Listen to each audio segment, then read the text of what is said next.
footballers? James here from Spit and Fire. We're going to be talking Argentina versus France. Preview.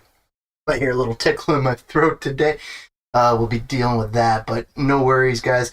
Streaming live on Wednesday as per usual. But yeah, just a little under the weather today, so we'll be having a little bit of fun. We'll be listening to a good number of podcast previews on and talking, hopefully, and getting into it with a little Argentina versus France.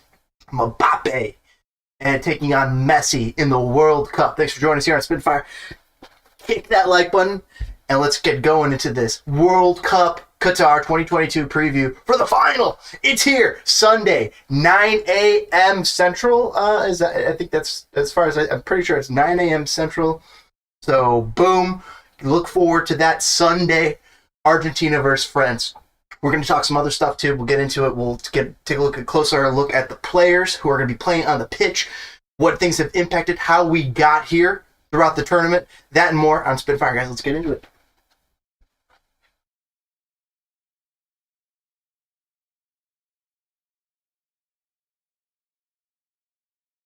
Wow, what a tournament, guys. Comment if you're watching live or after the fact. Comment below. I mean, has this tournament gone the way you thought it would? There's been surprises, I think, at every corner.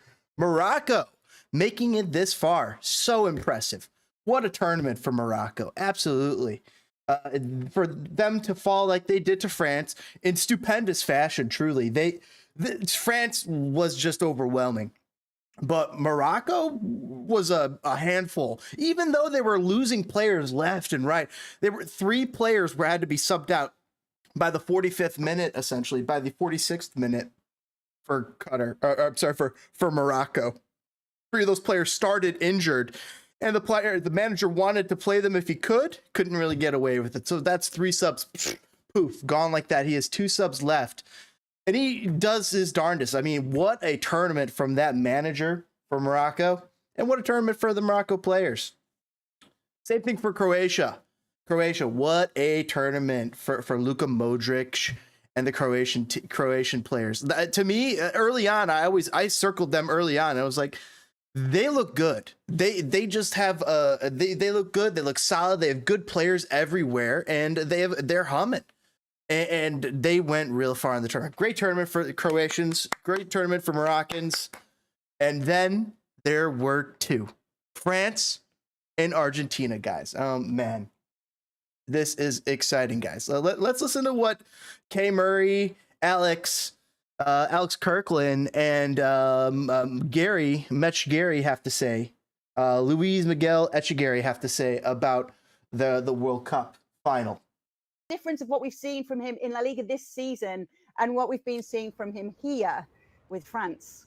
Well, you used the word selfless just now, Kay, and I think that's the perfect word to describe him. I don't know about you, I can't think of another player who is as talented as Antoine Griezmann is, and is at the same time so willing to sacrifice himself for the team. You don't tend to get that with these top-end superstar players, and let's not forget that Griezmann is a superstar. I know he had a funny couple of years, and that's coincided maybe with Atletico Madrid dropping back a little bit in terms of being a very top European team, but he's always had that fantastic attitude, and I'm really pleased for him that everyone, I think, is waking up now, or maybe not waking up to, but maybe remembering just what a good player he is, because like I say, the last couple of years have been a little bit difficult for him. He had this bizarre start to the season in La Liga, where due to this battle between Atletico and Barcelona about what kind of transfer fee Atletico is going to pay to bring him back permanently, he was on the bench. He had to be on the bench every single game for Atletico Madrid early on in the season. He was only coming on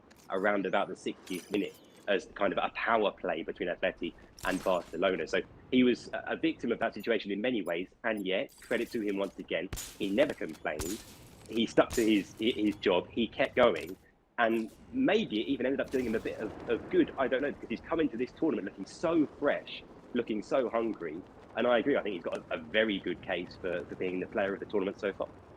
Here's my question, Alex. Let's stick with the Atleti theme here, because on the other side of that final, Rodrigo de Paul has been pretty damn good, especially in the last game. What is happening? Is it basically we all need a break from Cholo Simeone? Is that what it is, or is it more than that? And what do you expect as well in January? Because obviously Felix has already been mentioned here on the show. But do you expect a sort of reflection from Atleti as well, given how their players have been doing in the World Cup?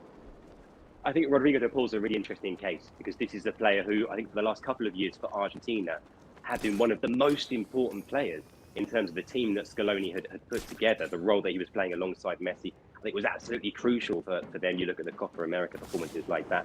And I thought actually he came into this tournament off the boil, really. He hadn't been great for Atletico this season, de Paul. I don't think he was great at the start of this tournament either. But I think he, like this Argentina team, has grown into the tournament, and that's what you want, isn't it? It doesn't really matter what kind of performances you put in at the start of the group stage. We saw Spain beat Costa Rica 7-0. They've gone home. France for the Argentina win! Lost their opening game to Saudi Arabia. What a tournament. And they're getting better and better every game that goes by, and Rodrigo de Paul has been a big part of that. He's had a funny season for Atletico. He hasn't always performed. He hasn't quite found the kind of role at Atletico Madrid that he has had for Argentina over the last couple of years. Mm-hmm. Yeah, it's interesting, isn't it? Okay, so we've got a few questions coming in from our viewers, Alex. How excited are you to see Mbappé against Messi? Mbappe's 23 years old. Aren't they? There's no He won the question. World Cup at 18. I'm waiting for Mbappé to put in another kind of signature performance because fairly quiet this evening, very quiet against England. Messi looks like a man on the mission. You know, he looks like we all know about his sort of previous, not really personal failures for Argentina, but certainly being the figurehead of kind of a collective failure. What do you think about that, Juve? What do you think about that, chat? 2014 Messi, man on a mission. And I wonder how much this World Cup Mbappé might be reminiscent of 2014. Messi's Argentina featuring again. This time it's France as kind of the European powerhouse rather than the Germany side that we saw in 2014. Luis mentioned that this might be a final that goes all the way to extra time and beyond. Of course, that was the case in 2014 as well. That was a game where Argentina had some big chances, missed them, and ended up getting beaten by Germany very, very late on. So I wonder if there might be some potential echoes there. Yeah, can I just say as well, I know that it might not have been Mbappe's best game, but he was still involved in both of the goals, especially in that second one. He just showed That's where I was going. what he has. Obviously, in that first one, it was a deflection, wasn't it, that made it then come towards Theo Hernandez, and then he scored the goal. But just the way, and we know what he can do with whatever space he gets in front of him, and just the way he used that to set up that second goal was brilliant as well. And I think that's the danger, isn't it? You might not shine, but you're still involved in the big moments for your side, even when it's not your best performance. That's why he's so dangerous, Luis. Yeah, 100. That's literally, you took the words right out of my mouth, Dave. The thing about superstar players, Kylian Mbappé, Lionel Messi, Neymar, Cristiano Ronaldo, all these players, is that they don't follow the same trends of the momentum of a game. They don't follow the same rhythms of the game. They can explode at any given moment. Of course, they can have quiet matches. Of course, they can have games where they're not performing to what we expect. But every now and again, all you need is just one sense of explosion, and boom, they completely destroy you. I mean, Lionel Messi against Gabbadio yesterday was case in point, right? Today, to your point, there's two chances as well that turned into goals. So be very careful to ever say, you know, Mbappé might be quiet today, because any given second, he could just prove everybody wrong. Thank you very much for watching ESPN FC on YouTube. For more highlights, analysis, and exclusive content. Hey, yes. Feeling a little under the weather today, guys, but doing the usual stream just a little bit earlier than usual. But we're getting into France versus Argentina. I almost said Arsenal previews, and now we're gonna hear a couple more takes about that. I mean, the individuals that are at play here are absolutely incredible. France looked overwhelming, absolutely overwhelming today for Morocco having to deal with. And Morocco had a heck of a performance, truly did. But beyond that, Juve saying Argentina picked up steam once they beat Mexico. They became a churning engine. They started scoring goals, clicking.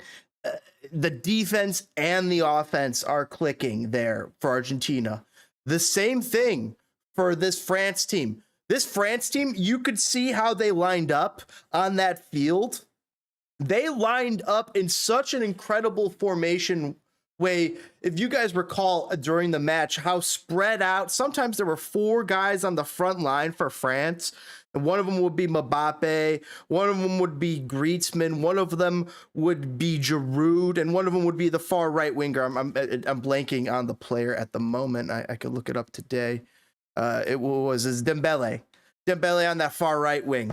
And so they were lined up with like 4 guys, and then Chouani, Fofana, Hernandez was running up, Koundé, all making runs, just getting, it was like they had 13, 14 players on the pitch. Theo Hernandez filling in for his brother Lucas Hernandez, and arguably might be the better player. He scored a goal today, a real wonder kick. That sideways scissors kick was truly a beauty, guys. Left-footed too. Had to jump up for it. I tried to recreate it in my living room after that. Thanks, Angus. I hope you feel. I appreciate it. Oh, that's the plan. I'm gonna go as long as I can today. It should be okay to have a lot of fun with you guys beyond that. But Argentina, they are a scary team. But France is nothing to be trifled with. So right now, Juve, you thinking that France is the team to beat? What are you thinking there, Angus? For me, I think France is the scarier team right now. Argentina absolutely looks fantastic, but after watching both teams back to back, I feel like France is the more overwhelming team. I mean, France, when they lose a guy, somebody else comes in that's just like a stud. It's incredible. Even though in Argentina, they've had some rising stars, like this Julian Rodriguez guy or whatever. There's some player that's been playing out of his mind. What is it? Julian Alvarez, 2 goals yesterday. He was playing fantastic. He's the number 9 for Argentina, playing up top with Leo Messi. And Sam Stexel was on CNN today, and he made an argument that Leo Messi is the better player than Ronaldo. You guys agree? And he made a case that Ronaldo scores goals, yes, but Leo Messi scores goals and assists, makes his team better. It's just like something Ronaldo doesn't exactly do. He might do parts of it, but Leo Messi's the complete package. And I was like, damn, you might be right. You made a compelling argument there, Stam Stexel. He's been on the show in the past. And Juve saying that France is the feature at this World Cup. I agree with that. I definitely think that France is they are the team that looks like number 1. I mean, they're the reigning champions. They're going for their second World Cup in a row. Angus saying that I think France is more systematic. They replace one player for another. That system works. It's so true. Like, literally, they lose Lucas Hernandez at left back, and then boom, sticking Theo Hernandez, his little brother, and not only do they lose nothing, they gain. They might even gain. They did lose a couple of players to sickness. I know Rabiot actually missed this game in bed. He was watching in bed from his hotel because he was struck with sickness. So Rabiot feeling far worse than I am anyway. Juve saying, I hate to say it, but yes, Messi is on point. I'm a Ronaldo. I started with Messi. I started being like, yeah, Messi. And then I moved towards Ronaldo being the best. And that argument by Sam Stexel's pulling me back towards maybe Messi is the GOAT, maybe Ronaldo's second best.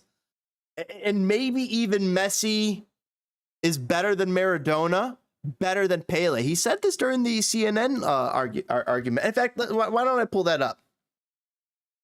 I'll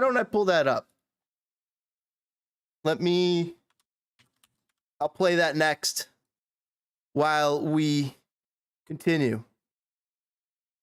Yeah. Answer that age-old question. Relief. You've seen Ronaldo kind of go out in a little bit of disgrace is strong, but it wasn't a great tournament for him. He ended the tournament on the bench for Portugal, not a starter, was publicly kind of almost feuding with his coach about that. Wasn't a great look. He was feuding. Has been at his peak. 5 goals, 4 assists. I think saying Messi's better too. Yesterday against Croatia in the semifinal, we saw better all around and a better teammate. You guys just showed emphatically drove that one home. But even more impressive was his assist, where he took one of the best defenders at the tournament, a Croatia center back, dribbled him the length of the entire half, rounded him in the box, and set a teammate up for a tap in. And what he's able to do, not just scoring goals, but setting up his teammates, is pretty remarkable, and that's a difference between him and Ronaldo. Popping her leg. Don and I just think we should continue the interview. Because after Croatia lost, I'm like, I don't care. Do the stats show that, though? Because Ronaldo's been around for longer, hasn't he? Yeah, a couple years. All right, so do the stats actually show that Messi's the greatest? Ronaldo has more goals, Okay. but on a per-game basis, Messi has more. And when it comes to assists, Messi has more, period, per game, overall, total, the whole deal. So really, the World Cup is the only thing that is left on his list. And we'll see on Sunday if he's able to cross it off. And am I right? Messi became the oldest man to score 5 goals in the World Cup. Am I just making that up? I That think sounds right. You know, it's early for me. It's 6:53 in the morning. We're going with it. I'm not. So, but yeah, we can rock with it. Yeah. What about greatest of all time, like even compared to, you know, the greatest of all time? Yeah, so You know who I'm talking about? Yeah, so the others that are in the conversation would be Maradona, who is Messi's Argentine countryman, and Pele, of course, the Brazilian. That's who I was thinking. Maradona, you know, I think Messi has outstripped him big time on the club level. And Pele, it's tough to compare because, you know, he was playing 50, 60 years ago. And so it's difficult to compare across eras. It was such a different sport, such a different landscape. For me, what Messi is able to do, maybe it's because, you know, I get to see him in person and we never got to watch Pele. But for me, it's Messi even over him. All right, what's going to happen today? You know, France is the overwhelming favorite. They have the more talented team, the more talented players. But Morocco, they've been pulling upsets left and right all tournament. You know, being on the grounds in Qatar, their fan base has been extraordinary. And they kind of have the power of the Arab world behind them here, which, you know, they're the de facto home team, so the crowd is going to be off the charts in favor for them. I think France will win, but Morocco has been excellent defensively, so we'll see. It'll be a tough game. Yeah, we're excited to watch. Poppy especially. I'll definitely be tuning in. So what time is it? I'll be sleeping. It's a 2 p.m. Yeah, I need to get some sleep. I'll call you, wake you up. Yeah, let me know what happens. Text me. All right, Sam, we'll be watching to see if your prediction is right. Thanks so much. Wow. I'll be asleep, says Don Lemon on CNN. That was really cool. Sam Stexel on CNN talking a little World Cup and making an argument that Messi is the better player than Ronaldo. And you know what? I think it came around to that argument. Now we're going to hear a little bit more different. Let's get back to the World Cup, guys. France versus Argentina. Let's get hyped. Sunday, 9 a.m. Get ready. Set your alarms. Set your alarm right now, guys. Right?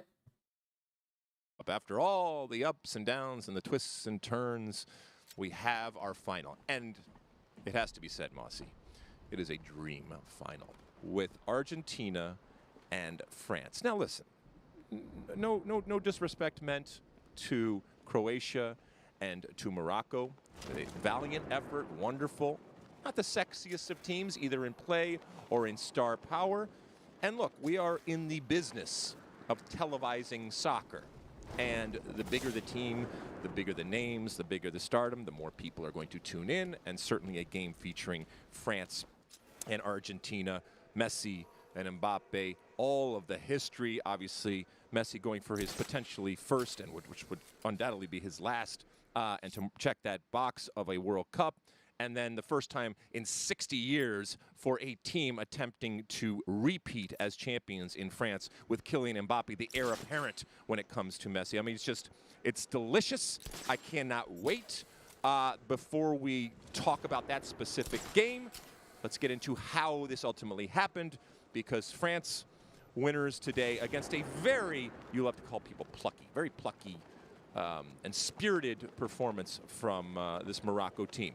We came on air talking about how Morocco had yet to have been punched in the nose, and what would happen if they scored a goal. We did that last night on the pod. We talked about that, and you know, it happened. And in a strange way, we got to see almost the best of Morocco because of that, just in terms of the way that they play. And as I said on air, this is not the World Cup of playing pretty, okay?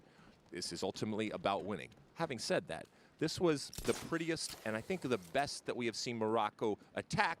They have nothing for their efforts, not for lack of trying, plenty of opportunities, but ultimately the more experienced, and I'm not sure the better team on the day, but I think in general the better team went through with France. Yeah, this was almost smash and grabby on France's part. They were on the back foot for a lot of this game. Give Morocco credit. Very good effort from them. You know, as we expected, Theo Hernandez and Rando Kolomwani with the goals. But no, yeah, France escape again. I will say, though, I've seen some people on Twitter criticize them for some of their performances here and how unconvincing they've been against England and now against Morocco. I think you're burying the lead if you focus on that. This is still an incredible flex on their part to lose all the players they did and still to be in this final in a position to win back-to-back World Cups. I mean, the caliber of players, Karim Benzema, Paul Pogba, N'Golo Kante, Lucas Hernandez, Christopher Nkunku, Kimpembe. I mean, that's starting caliber players, 5 or 6 that they lost. And even within the tournament, and then players today. Yeah, and even today they're against without Upamecano, although I think Konate is an upgrade over Upamecano, so that might have been a blessing. And then Rabiot in the midfield, Fofana stepped in and played. But so yeah, I know it hasn't always been impressive from them, but I still think the fact that they're one of the 2 teams left standing at this World Cup and going to play a 50-50 final against Argentina on Sunday is very impressive. If they win this World Cup, it will have been an incredible achievement. All right, so Theo Hernandez, like you said, starts off the scoring in that 5th minute, and just like that, Morocco is faced with something that they haven't had to face. Well, first off, under Vali Gregregi, okay, losing, letting in a goal, being down a goal, letting in a goal from the opposition, I should say, and now they actually have to come out of that defensive shell and attack. And they didn't miss a beat. They came out. They had plenty of opportunities, and they got to halftime with, I think, a belief that they absolutely were in this game and that there was something for them to play for. How about that bicycle kick off the post? Oh, my God. Lloris getting his fingertips on Lloris that. had a wonderful game, yeah, all right? For a guy that hasn't done a whole lot, I mean, he was called upon time and time again. And to your point, they bend, but they didn't break in terms of what France did. In essence, they did a Morocco on Morocco. I don't think it was by design, but that they are not necessarily even playing the best, and certainly in these last 2 games, you mentioned the England game, and they are still able to get results. I mean, that says a lot. And the fact that this hasn't been done in 60 years, coming into this tournament, history has shown that not only is it not done, but coming into a tournament after you've won the World Cup, sometimes you don't even come out of the group, and that's actually more of the norm. And so they are bucking trends all over the place with the refreshing of the team, with putting in players even when other players go down, and then just getting to the final, let alone the possibility of winning it. Yeah, they're the 5th defending champion to get to the final. The first 2 that did it then won the final, which was Italy in '38 and Brazil in '62. The last 2 to have done it lost the final, which was Argentina in 1990. They lost to Germany. And Brazil in '98 they lost to France, ironically enough. So we'll see how this goes for France. But no, just getting to this final is a very impressive achievement. To your point, the last 3 defending champions have gone out in the group stage, and 4 of the last 5. A run that, by the way, begins with France in 2002, crashing out in the group stage. So they really did buck that trend. This is whatever happens on Sunday. This has already been a very credible defense of their crown. But obviously, they hope now to push through and win it. Okay, before we kiss off Morocco, and we're not kissing them off because they're playing in the 3rd place game, and just let me say about the 3rd place game. I know, and Stu Holden, I think, hit it on the head when he said it's the game that nobody wants to play. But it is an opportunity to position yourself higher in history.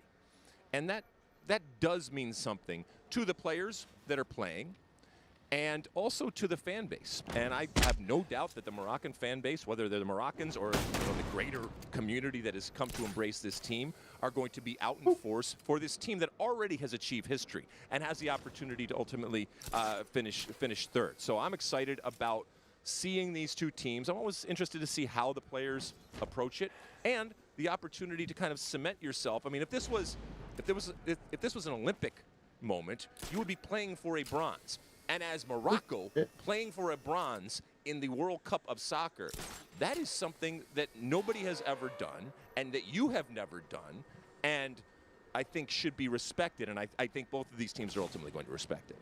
I think Morocco certainly will relish another chance to play at this tournament in front of their fans. So yeah, I'm not worried about them being motivated. Croatia, we'll see. Didn't you tell me once that at the '95 Copa America, you guys kind of mailed in the third place game, and it's one of the great regrets of your career? It is one of the great regrets of my career. And actually, you know, Bora Milutinovic, our coach, once talked to me about it. And, you know, we were at that point being coached by Steve Sampson. And I'll never forget him being angry. He wasn't even our coach anymore. And he was angry at the way that we approached that third place game. And we had already kind of done something special. And we sat, you know, rested on our laurels there. And we didn't take it as seriously as it should have been taken, I think. And yeah, I regret that because we weren't able to take a step back and say, hey, yes, we're not in the final and that sucks, but we are in a third place game and we could be etched there at third place. And there is a difference between third and fourth place. So yeah, I don't know what Croatia's mentality is going to be, obviously having been to the final last year and now in the third place game. They did win the third place game in '98, beat the Netherlands, so there you go. Have a positive track record. There you go. Okay, let's spin it forward to the final. I saw that Copa Divina, Angus, your tweet. Storied teams, incredible countries when it comes to That'll be fun. Success in the World Cup. Let's take another And wine's quick probably a look good call for in the morning. Argentina got there. You're gonna drink anything. Lost to start out the grape tournament juice against Saudi right? Arabia, and everybody's screaming and yelling, the sky is falling, and they said, "No, That'll be a fun little celebration." They win over Mexico, they win over Poland, they win over Australia. I also have a thought, chat. Quarters, they win on penalties. I'm gonna interrupt Alexi here for just a moment. Now, guys, this World Cup, people have said it. People have said it's the world coming together. And at some point, I was like, oh, yeah, I guess so. And then today, watching these games, I was like, this is the world coming together. The whole world is watching the World Cup together. We're all watching it in real time, and we're enjoying it. We're watching Messi potentially go and win it all. Or we're going to see Mbappé win his second and France win their second in a row. We're going to see history either way. And the whole world as a collective has been enjoying this together. It's been something that's been a treat. And when you think about it that way, soccer brings the world together in such a way. It's a shame that there aren't other things that really do that. That soccer, the Olympics, those are kind of the two big things that really bring the world together. What else? What else between those two sports, those two athletic competitions, really brings the world together like this? It's awesome. It's an awesome thing. And soccer is pretty special, guys. It's a special thing we all share with each other. It's pretty cool. Thanks for joining us here on Spitting Fire for that. All right, let's get back to Alexi explaining this. Over the Netherlands, and then they just demolished Croatia 3-0 to get to the final. France, they start out the tournament, big convincing win over Australia, big convincing win, well, not necessarily as convincing, 2-1 win over Denmark, and then that loss to Tunisia where they were resting a bunch of players and kind of just throwing it to the wind. Round of 16, they crushed Poland 3-1. Quarterfinals, even though they didn't play well, they ended up getting the win over England, and that in and of itself says something. And then the semifinals that we saw tonight, a 2-1 win over Morocco. That ultimately on the score sheet was convincing, but it wasn't as convincing as it actually looked on the field. I know you have Argentina winning in your pool, but just in general, if you had to pick right now, and I gave you the option of picking one or the other, would you still be sticking with your Argentina pick? Yeah, I'd slightly lean Argentina, although I think this is pretty much a 50-50. You do? Yeah. We were talking on the set about who has more pressure and therefore who has the advantage. And I think that the pressure is on Argentina. I think the pressure is on Argentina for a number of different reasons, not the least of which is they want to give this to Messi. And that desire and need to give him this moment, that in and of itself is pressure. That not just the players, but the country kind of wants this for him, and there's plenty of fans around the world that want this for him. They are playing a team in France that, yes, it hasn't been done in 60 years, but this is a team that has already won the World Cup. If they were to lose, there's still a lot of World Cup winners that are going to be walking off that field for France. And I'm not saying they don't want to do it. I'm just saying, having been there and done that, it takes some of the pressure off of France right now. So I do think that that ultimately France has the advantage over Argentina. And the final part of it is what is the stadium going to look like? In that case, I do think that Argentina has the advantage. I think it is going to be overwhelmingly Argentine, and we know how crazy they have been and wonderful in terms of creating an atmosphere. So the world, in essence, I think will be behind Argentina, and the crowd in the stadium will be behind Argentina. But there's plenty of people that will, once again, like we talked about last night, will be hoping that in this moment of defeat, in the highest and the most important moment, that Messi and friends, that they just drink their salty tears. Yeah, this will be their 5th match at Lusail Stadium. This has been kind of their home away from home. So they'll be very familiar with the surroundings. It's the largest venue at this World Cup. It'll be close to 90,000 people, and I agree with you, it'll be mostly Argentinians. I mean, they have taken over. Them and Morocco are the 2 fan bases that really taken over this World Cup. It's their 6th final. They won it in 78 and 86, lost in 30, 90, and 2014. France, it's their 4th final. Won it in 98 and 2018, lost in 2006. There's a Zidane headbutt, lost on penalties to Italy. So, yeah, both countries with a lot of pedigree. They've played in the World Cup 3 times before. Argentina won in 30 and 78. 78 en route to lifting the trophy. And then the most recent one was 4 years ago. You might recall France beat Argentina in the round of 16, 4-3. Incredible game.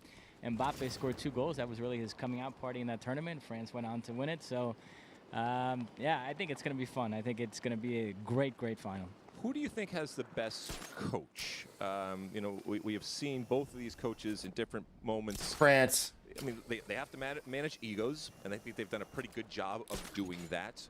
But then when it comes to the X's and O's, sometimes there's the whispers behind, especially Didier Deschamps, that he just kind of throws out the ball and does it. However, even tonight, we saw his substitutes make a huge, huge impact coming on. I thought, you know, yes, having a substitute come on and score a goal is important, but I actually thought that Thuram substitute completely changed the complexion of the game, with Mbappé moving central and Thuram just blazing up and down that left-hand side and causing much more problems than, to be quite honest, Mbappé had done in the previous 45 or 50 minutes. If France wins World 2022, they'll be unstoppable in 2026. Thuram could win it in 2022.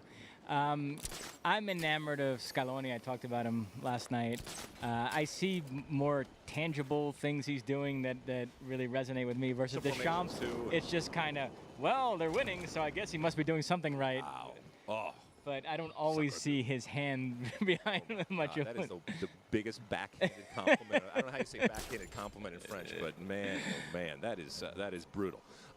We kind of glossed over the 3rd place game. Do you want to say anything about the 3rd place game in terms of what you ultimately feel is going to happen? I know you mentioned you don't know if Croatia is going to show up, but if you had to bet right now, who are you picking on that one? I mean, Croatia is probably the better team, but I think motivation will be on Morocco's side. Like I said, I think they'll relish being in it, so I wouldn't surprise me if they come out on top. I think Morocco wins. Listen, anything before we head out? Because we got a couple of days off here, right? Looking forward to it. Are you? Yeah. You going to do anything interesting? I am going camping tomorrow in the desert. You're going to the desert? Yes. To do what? B, the lovely young lady that works on the set with you, organized this group camping trip in a desert. You get served dinner, and you go, like, surfing on the desert, sand surfing. I've been to the desert here, and their version of camping is much more like glamping at a whole nother level. I mean, they have tents and electricity and games and all this kind of stuff. So I got a feeling you're going to be in for it. For those that are curious, well, first off, we love that you join us here and have joined us here day after day after day at the World Cup here in Qatar. After the 3rd place match on Saturday between Croatia and Morocco, we will be back. And then obviously after the final one. You got something to say, Mossy? That show we're going to do after the 3rd place match, Stu Holden has promised me he will join us for that. Really? And I'm putting that out there now to put more pressure on him to actually follow through. All right, listen, we are going to have a couple of days off, so we will rejuvenate, recharge the batteries, and finish up strong here on the weekend. 3rd place game on Saturday, and then obviously the piece de resistance, shall we say, when it comes to the World Cup with Argentina against France. This has been the State of the Union. This has been the State of the Union presented by State Farm. I'm Alexi. That's David Mossy. We will speak with you on Saturday. And until then, and as always, size the day. Woo. All right, there's Alexi and Fox's take on the World Cup. I've never watched a third place match in any World Cup, but Morocco versus Croatia.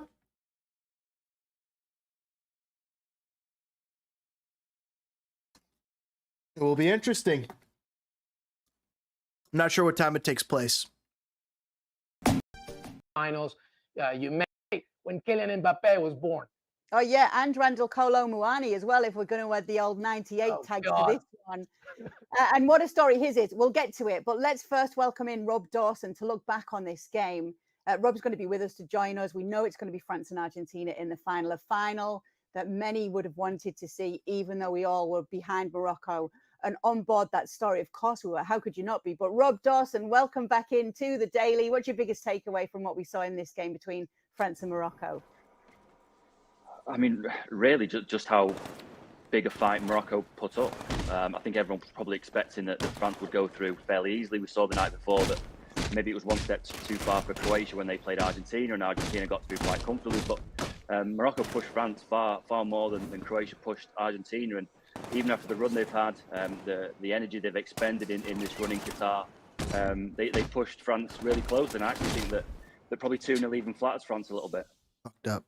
Yeah, I totally agree. I think it was a really, commendable performance and pushing France more so than any other big team in the past has pushed France. And I think you have to take a lot of credit. Morocco was Obviously, huge. They had almost a home support. At some points, the stadium felt like it was Rabat or Marrakesh, right? But that's really been the incentive from Morocco. Rob, let me ask you something. What takeaways can you think can Morocco take not from this game, but the tournament in itself? I mean, they were known to being very defensively solid, but there were shades of some great creative play. They're more than just Ziyech and Hakimi, right? What can you take, I think, from this Moroccan side? I mean, I think there's more than just Morocco can take from their run. I think it's the entire continent of Africa. I think, sometimes when you get to World Cups and you speak to sort of African coaches and African players, sometimes there's been this little mental block that maybe they don't feel that they're right at that top table and they can't make it to sort of semi-finals and finals. And Morocco have burst through what has been a sort of a glass ceiling. I think there have been some fantastic African teams in World Cups in recent years that haven't made it as far as this Morocco team. I think the rest of Africa will look at that run and think that they can do it next time. We've seen African players in the Champions League in the big clubs in Europe for a while now. And it has taken a while for an African team to get this far into a last four of a tournament. It's probably taken far too long, to be honest. But I think African teams will now look at what Morocco have achieved here and think that they can do it. And the next World Cup in the United States and Mexico and Canada in 2026, there'll be those 5 African teams who are lucky enough to qualify for that tournament will look at that and think that, why can they not get to a World Cup final? Why can we not see an African winner? I think Morocco have proved to everyone that we're not that far away from seeing that. Yeah, it's been a wonderful story for Morocco, hasn't it? But we are going to get France and Argentina in the final. And it's hard not to bill it as Lionel Messi against Kylian Mbappé. What did you make of Mbappé in this game, Rob? What is this? A little bit quiet. Maybe we saw him the same kind of role he played in that England game. The build-up to that England game was all about Mbappé against Walker. And I was on the show with UK and we spoke about how Mbappé had been a little bit quiet. I think the standout player for France tonight was Griezmann again, and not just going forward. Obviously, he was involved in the first goal, a crucial first goal when you're playing a team like Morocco to get a goal on the board early.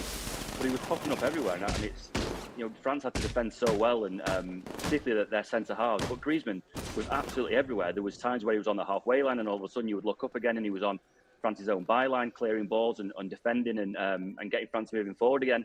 Really in this tournament, he's almost reinvented himself. We saw him at Atletico Madrid and Barcelona as this creative fulcrum, to help a team score goals. But really, he's turned into sort of a hard-working, versatile, I don't want to say a number 6 midfielder, but almost in that kind of role where he's just everywhere. And he's been so important to this France team, particularly with the injuries they've had in midfield and elsewhere.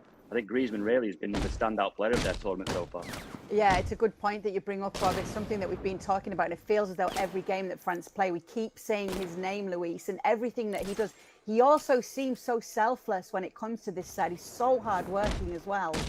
One of my favorite movies in the history of movies, Kay Murray, is White Men Can't Jump. When Woody Harrelson comes in and shocks everybody with his Billy Hoyle skills and tactics and doing everything. I feel like Antoine Griezmann has been that kind of player at this World Cup, and he'll like that kind of symbolism because he loves basketball and the NBA as well. I echo everything that Rob just said. I actually saw him more as a free role-playing kind of 10, where he just, he felt like a 6, he played like a 6. He wanted to be an 8, he went like an 8. He was winning tackles when he lost them, and he was creating left, right, and center. He's been tremendous, and I think it goes to show what Antoine Griezmann can do when his #1 objective is not to press and be so physical under Cholo Simeone, of course, which has seen under Atletico Madrid and even Barcelona before that. He's been fantastic so far, and it helps, of course, when you have that plethora of talent for Le Bleu. But Griezmann, Kay, has been fantastic. Magnifique, Kay Murray.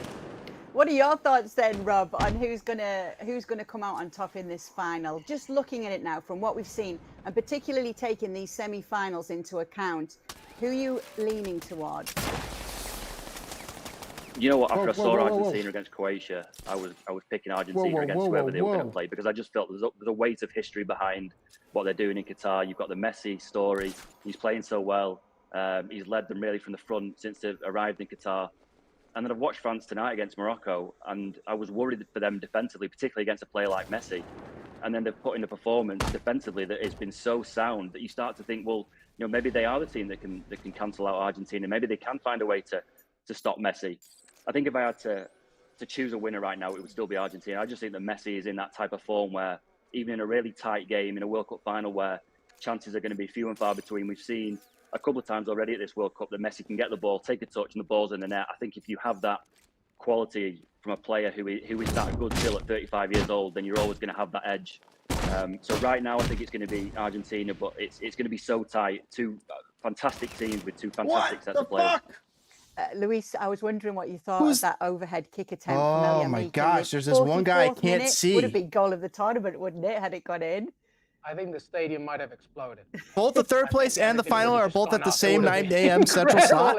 Who's going to be watching that unless they got two screens? From, looking ahead to the final, and I know we're going to talk about it a little bit more.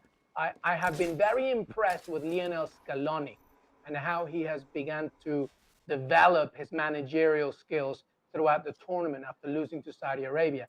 Now I think comes the biggest test for Argentina, a French team that can hit you in so many ways, because it's no longer about Mbappé, it's also Griezmann. This is going to be a really intriguing matchup. Of course, they played against each other in 2018, if we remember, in the round of 16. It was 4-3, and that was all, that didn't include extra time. I think this one is going to extra time. Penalties, I don't know, but it should be a cracker.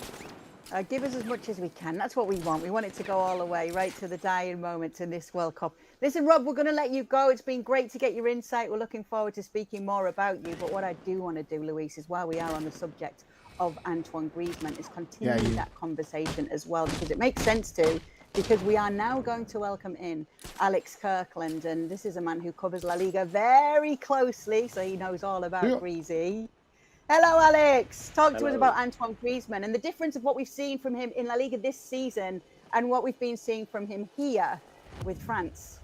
Well, you used the word selfless just now, Kay, and I think that's the perfect word to describe him. I don't know about you. I can't think of another player who is as talented as Antoine Griezmann is, and is at the same time so willing to sacrifice himself for the team. You don't tend to get that with these top-end superstar players, and let's not forget that Griezmann is a superstar. I know he's had a funny couple of years, and that's coincided maybe with Atletico Madrid dropping back a little bit in terms of being a very top European team, but he's always had that fantastic attitude, and I'm really pleased for him that everyone, I think, is waking up now, or maybe not waking up to, but maybe remembering just what a good player he is, because like I say, the last couple of years have been a little bit difficult for him. He had this bizarre start to the season in La Liga, where due to this battle between Atletico and Barcelona about what kind of transfer fee Atleti were going to pay to bring him back permanently, he was on the bench. He had to be on the bench every single game for Atletico Madrid early on in the season. He was only coming off around about the 60th minute as kind of a power play between Atleti and Barcelona. So he was a victim of that situation in many ways, and yet, credit to him once again, he never complained. He stuck to his job. He kept going, And maybe it even ended up doing him a bit of good. I don't know, because he's come into this tournament looking so fresh, looking so hungry. And I agree. I think he's got a very good case for being the player of the tournament so far. Here's my question, Alex. Let's stick with the Atleti theme here, because on the other side of that final, Rodrigo de Paul has been pretty damn good, especially in the last game. What is happening? Is it basically we all need a break from Cholo Simeone? Is that what it is, or is it more than that? And what do you expect as well in January? Because obviously Joao Felix has already been mentioned here on the show. But do you expect a sort of reflection from Atleti as well, given how their players have been doing in the World Cup?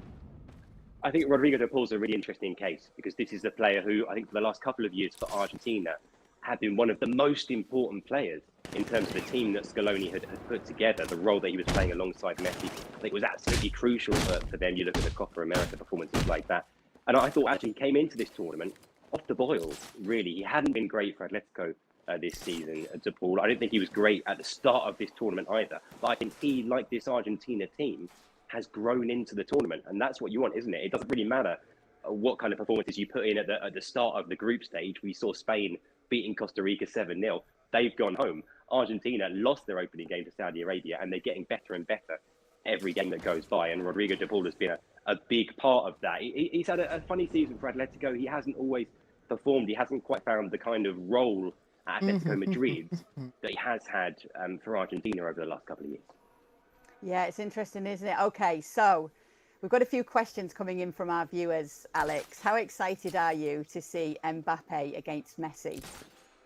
I mean, those are the big two, aren't they? There's no question.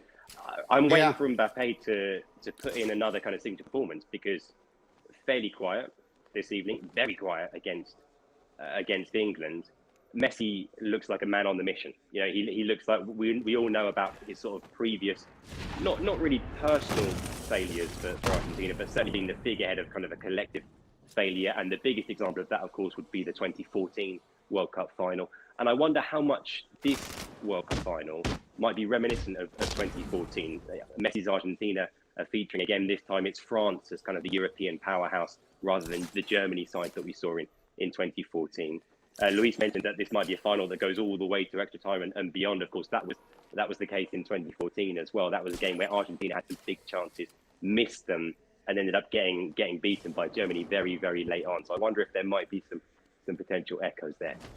Yeah, can I just say as well, I know that it might not have been Mbappe's best game, but he was still involved in both of the goals, especially in that second one. He just showed that's where I was going. What he has. Obviously, in that first one, it was a deflection, wasn't it, that made it then come towards Theo Hernandez, and then he scored the goal. But just the way, and we know what he can do with whatever space he gets in front of him, and just the way he used that to set up that second goal was brilliant as well. And I think that's the danger, isn't it? You might not shine, but you're still involved in the big moments for your side, even when it's not your best performance. That's why he's so dangerous, Luis. Yeah, 100. That's literally, you took the words right out of my mouth, Dave. The thing about superstar players, Kylian Mbappé, Lionel Messi, Neymar, Cristiano Ronaldo, all these players, is that they don't follow the same trends of the momentum of the game. They don't follow the same rhythms of the game. They can explode at any given moment. Of course, they can have quiet matches. Of course, they can have games where they're not performing to what we expect. But every now and again, all you need is just one sense of explosion, and boom, they completely destroy you. I mean, Lionel Messi against Gavardio yesterday was case in point, right? Today, to your point, there's two chances as well that turned into goals. So be very careful to ever say, you know, Mbappé might be quiet today, because any given second, he could just prove everybody wrong.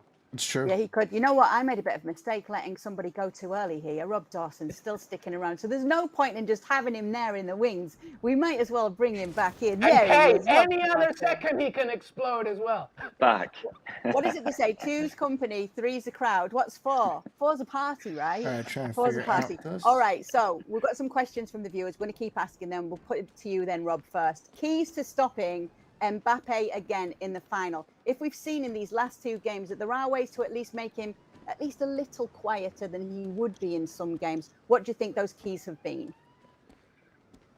Yeah, I mean, I think the key to stopping, if there is a way of stopping him, because I'm not really sure that there is an out-and-out way of stopping him. He's that good that you have to get tight. You can't let him run. You can't let him have pitch in front of him where he's just going to hurt you, because his main his main attribute is his pace, and pace frightens the life out of defenders. And if you let Mbappé run at you, you are in an absolute world of trouble, because that's all he wants to do. He wants to get the ball, he wants to kick it out in front of him and attack you like that. And I think if you get tight, you make him face his own goal, you make him pass it back into midfield, then you've got half a chance. That the last thing you want to do as a defender is have Mbappé running in behind you, because once that happens, you're just not going to be able to stop him. Obviously, it's very easy for me to sit here and go, that's how you stop him. You've got to do this and got to do that. It's a completely different thing when you're on the pitch with him, because he is that quick and he's that good technically on the ball as well. But I think if to stand any chance of stopping him, you need to stop him running. Whether he can actually do that or not, and whether Argentina can do that on the day on Sunday is anyone's guess. But that would be my first point of call for the defenders. Stop him running, get him turning back inside, and make him lay the ball off, because you just don't want him anywhere near the ball, frankly. Yeah, you know what? We keep talking about attackers a lot. I think it's worth mentioning how some great performances from goalkeepers has gone throughout the tournament. Alex, let me throw this one to you, because here's another question from a viewer. Hugo Lloris, obviously such a leader for the French national team.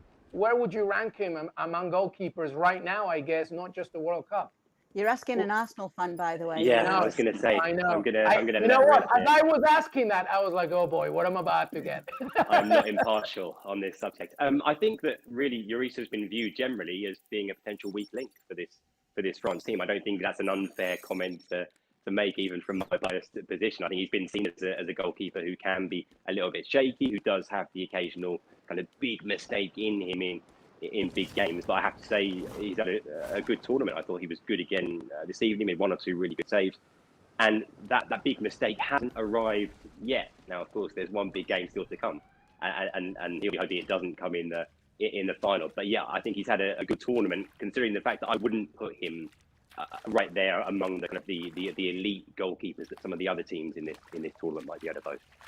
I wonder if you've got a thought on that, Rob Dawson, on Hugo Lloris. I mean, I actually think that he's been underrated. I think when you talk about in the conversation of the world's great goalkeeper, you don't often hear his name mentioned. And I don't know whether that is because he's playing for Tottenham, who have been in and out of the Champions League and maybe haven't been challenging for trophies. But when you talk about fantastic goalkeepers, you don't often hear his name, which is incredible, really, because he's already a World Cup winner. He may win the World Cup again on Sunday, and I just think maybe that there are goalkeepers who, I mean, flash is the wrong word for a goalkeeper, but attract more attention. Maybe it is because he makes the odd mistake, but then which goalkeeper doesn't? I think it's quite strange, actually, that you could hear conversations about the world's best goalkeepers, and Hugo Lloris would be nowhere near those conversations. But the bottom line is that he's playing for France, who are one of the best national teams in the world. They're already world champions. They're going to go and try and make it back-to-back World Cup wins, and he has always maintained his place. He's been very solid for him. I think he should be in that conversation. Certainly, he's done more than enough in his career to be in that conversation with the world's best goalkeepers.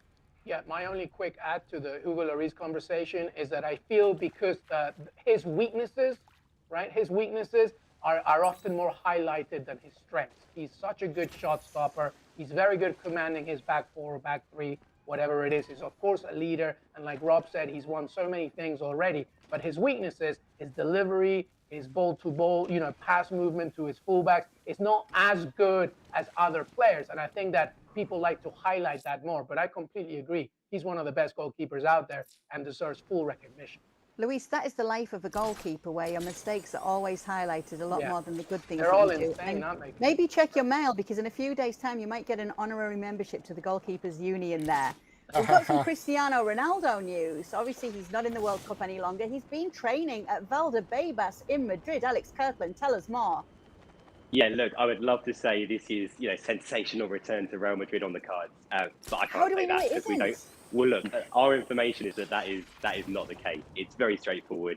He's still got a house here in Madrid, and I don't think Ronaldo's going to Madrid, even though he's training in Madrid. The World Cup having come to an end, he wants to be training to try and maintain his fitness ahead of wherever he ends up deciding to move in January.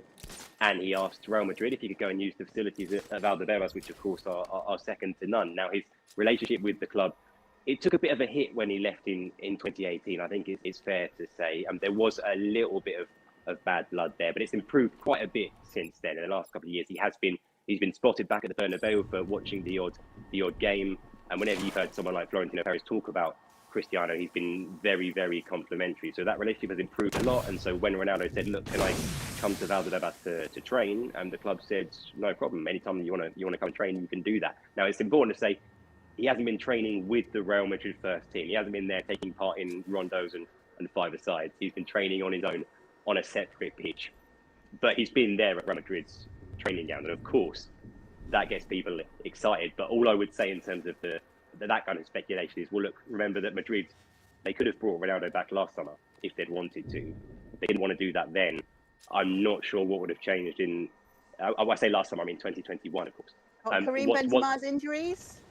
Benzema has had a funny old season, hasn't he? And he hasn't been at his best at any stage this season so far. But even so, I'd be absolutely staggered if that ended up happening. Because like I say, they had opportunities to bring him back and they decided not to. I'm not sure what would make a case for that now when you've got Vinicius in the kind of form that he's in on the left wing. You've got Rodrigo, who's been really good as deputy for Benzema. I just can't see it. But he's welcome to train there as long as he likes. You know, Gab Marcotti has been saying from the beginning, it's like he made the rumour that he should go back to Real Madrid. He's got a great relationship with Ancelotti. He could go back there. And he's been persisting with that all the time. So I'd be really interested to see what his reaction was today when he saw this. Rob, I don't understand why he didn't go and use the facilities at in Manchester, at Manchester United, Carrington. You know, why not there? I don't think his security pass works anymore. I don't think that he's allowed through the gates. He's been told. How do you think this will be picked up in the Manchester press, Rob? Well, I mean, there'll obviously be a lot of speculation. The fact that he's there training, it's a very easy link to make, particularly when there's an injury to Benzema as well. And often we find in these situations where in the past where players have kind of turned up at clubs to use their facilities, next thing you know that there is a little bit more smoke, and then all of a sudden they've signed and they're on a short-term contract to the end of the season. It doesn't sound like that's the case this time, but I think it'd be lovely to see him stay in Europe, to be honest. I think we've heard all the speculation and talk about possibly joining a club in Saudi Arabia, that the money that's on offer there. I think a lot of people, whether you like Cristiano Ronaldo or not, or agree with the behaviour that he's demonstrated in the last few months, I think a lot of people would like to see such a great player remain in Europe for as long as possible, whether that's at Real Madrid or somewhere else. I think possibly that offer in Saudi Arabia is going to be there in a year or two or maybe 3 years. I don't think that his timeline in Europe is that long. So I think it would be a shame if he went and joined the league in Saudi Arabia and took the money. I think he's probably still got maybe a couple of years left in Europe. And if not at Real Madrid, somewhere like Sporting Lisbon, back at his first club, I think that would be quite a romantic end to his career in Europe. Yeah, I just want to tell everybody here at ESPN FC Daily that we have a little private chat here where we talk about who should jump in and stuff. And Kay has been like, feel free to say your point, LME. And I don't want to anymore. I don't want to talk about Ronaldo anymore. I don't want to get in trouble. I don't want to get yelled at. I said my piece. Good for him. He has a house everywhere. Madrid, Lisbon, Manchester, I don't know, Ibiza, Lima, I don't know, anywhere. So do your thing, Ronaldo. Good luck to you. He's going to go to Al Nassr, surely. No, that's a big contract, Kay. Surely he's going to take the money and run. I don't think so. I think, and I don't see that. I don't see that happening, but we'll see. We will see. We are going to let Alex go now. Definitely, we're going to let you go, Alex. Don't worry. We're not going to call you back in. I'm definitely not getting this one wrong this time. Thank you so much for being with us. We look forward to hearing more from you on the daily. But we will keep you, Rob, if you don't mind, because we are going to welcome in Dale Johnson as well, because we do want to talk about 2026 and VAR, of course, because we always love to talk about that. But just as we do get ready to bring him in, Rob, what are your thoughts on the expansion and making the World Cup 48 teams instead of 32? I don't know how to stop this guy. And particularly because the format hasn't really been revealed yet.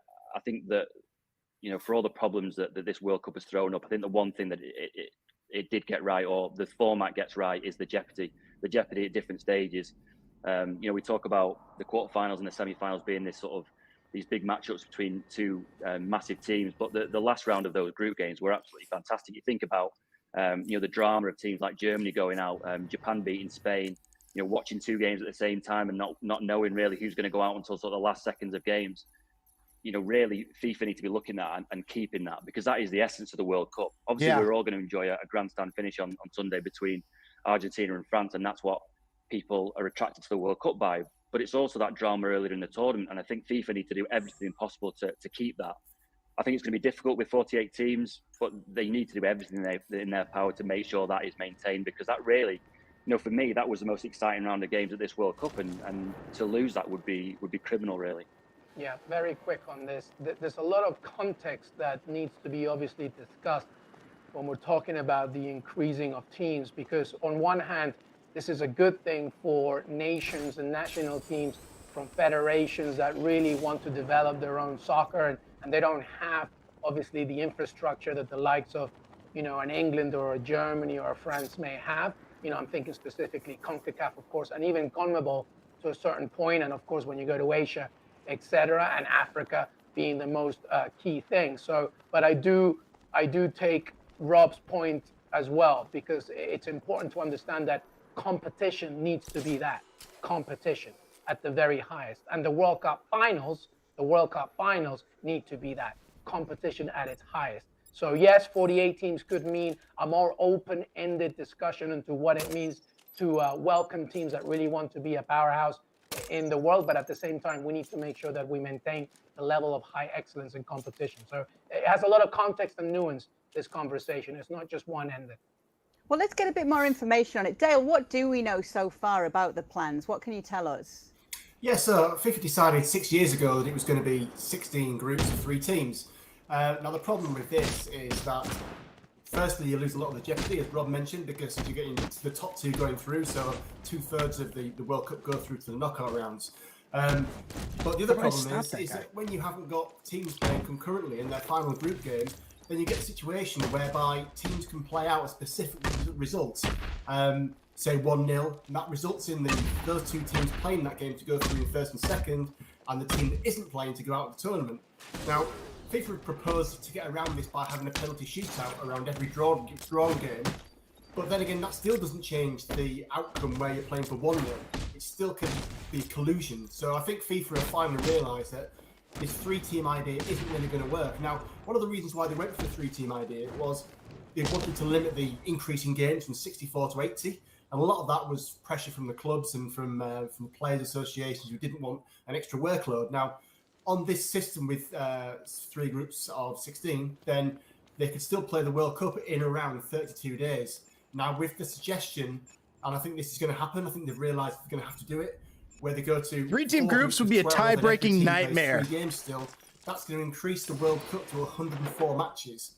And that means that they're going to have to play over a longer period, at least 35 days. And obviously, this is going to be something that's going to put FIFA and the World Cup back on a collision course with European clubs about the amount of time it's going to take up. Yeah, and about when to do that. I think that if you're going to have a 48-team tournament, you need to have the 12 groups of 4 teams, because it's just a better format. You are going to have third-place teams going through to create the right balance of teams going through to create the round of 32 to round of 16 onwards to the final. But it will just be better than it will be to having these singular games at the end, which could lead to collusion of results. Dale, let's just go back quickly to the game that just was, and that big VAR moment, the big rule moment regarding Buffal, who only was shown a yellow for the foul on Hernandez. Have you been getting a lot of questions regarding that moment? Yeah, and then there's questions also last night about the Argentina decision for quite similar reasons. But I was quite surprised on this one. I can see why the VAR's decided to stick with the on-field decision, but I don't particularly think it was a correct one. The reason is that he's saying that Theo Hernandez has got a touch on the ball before he collides with Buffal. But the fact of the matter is that he didn't collide with Buffal with the foot he made the challenge with. It was his opposite foot that came round and swept Buffal. And of course, it was Buffal that got booked for the challenge. Now, VAR can't do anything about that unless it advises a penalty. Now, interesting one, this is Drew Fisher, the VAR, who's a Canadian official. He was also the VAR in Poland versus Saudi Arabia, and he gave one of the softest penalties of the competition to Saudi Arabia, which they actually missed. And that was this one was far more of a penalty than the one he didn't give in that group game. Yeah, so do you want to talk about that Argentina moment then as well, that you alluded to there, Dale, because I know a lot of people have been asking about that too. Yeah, so I think people think because the goalkeeper hasn't made a challenge and he's stopped that it shouldn't be a penalty. But the problem is that keepers come out to make a challenge and he's made his body bigger, and because he's made his body bigger and spread with his right leg, sorry, and he's created a barrier to the striker. Now, just because he stopped his momentum, it doesn't mean that he can't have made a foul challenge on the striker. And I know I can see why people might think it shouldn't be a penalty because the goalkeeper had essentially stopped, but he'd still come out and created that barrier. So there's certainly no way that a VAR is going to overturn that decision by the referee. And if the referee hadn't have given it, I'd be fully expecting there to be a review for a penalty for that. Yeah, and just one last question while you are here. Have you been surprised? Obviously, there's so much at stake. It's the World Cup. But I feel as though we've seen some big name players calling out referees after almost every game in the knockouts. It's funny, isn't it? Because the knockouts have actually been a lot quieter than the group stage in terms of VAR and controversy and decisions which have been really heated. I mean, I think a lot of it, when it comes down to the knockout grounds, you're talking about frustration of players of really high pressure moments, and they know that this is like a defining moment of their career. So they don't want things to go wrong around refereeing decisions. But I think on the whole, once we got to the knockout stages, the refereeing's been a lot better than it has in the group stages, that's for sure. Great. Well, we thank so much Dale Johnson and Rob Dawson as well. Rob, we're definitely going to let you go this time. Don't worry. You can actually leave and go and do whatever you need to do. Perfect. We don't need to call you back. No, but please do come back on the show soon. We love having you. Oh, I All was right, there. Luis. So, because it's just you and me, I did mention that I was going to talk about Randall Kolo Muani and even Theo Hernandez, because this is a story in this game as well of players who've come in for someone. Theo Hernandez coming in for his brother, obviously, earlier on, and making a big difference to the team. But Randall Kolo Muani, remember, he got called up because of Nkunku's injury. That's why this player's here. This is a player who, if you're following the Bundesliga this season, or if you're following Liga and you saw what he did with Nantes, which was a lot, he has just hit the ground running with Eintracht Frankfurt. He's been absolutely brilliant. It's his work and everything he did there that even got him this call-up once Nkunku did go down, who's also been brilliant, as per usual, for Leipzig. So it's just been brilliant to see that he made the difference in this game today. And once again, we're just seeing brilliant stories come from the World Cup. But what a brilliant story, just to end Morocco's run. Watch, Luis. Seconds after coming on, unbelievable. I think he couldn't even believe it when he did it himself, right? After Mbappé entered the box and he was trying to, find a way to shoot.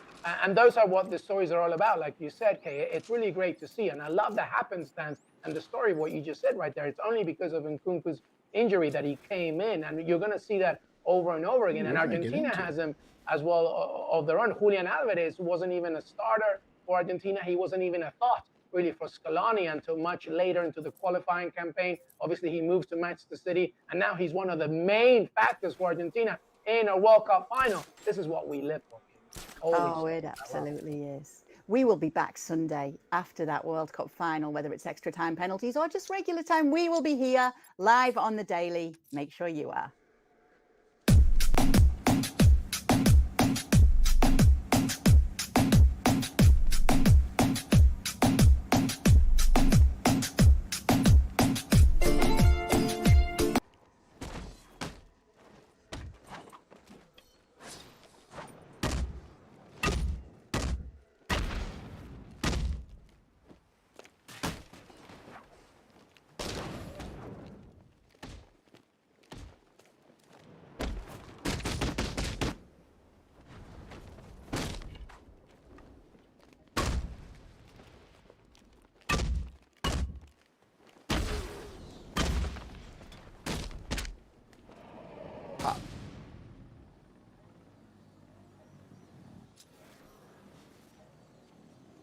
All right.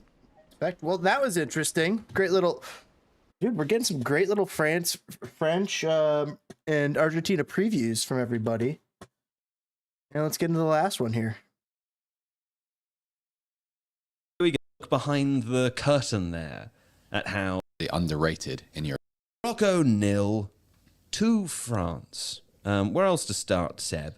But with why you said France were doing a bit of a Real Madrid thing towards the end of this game. What did you mean by that? Yes, there's a half-baked theory, Joe, in the sense that Real Madrid are kind of, ever since they came off their succession of European Cup winners, feels like they are perpetually underrated in European football.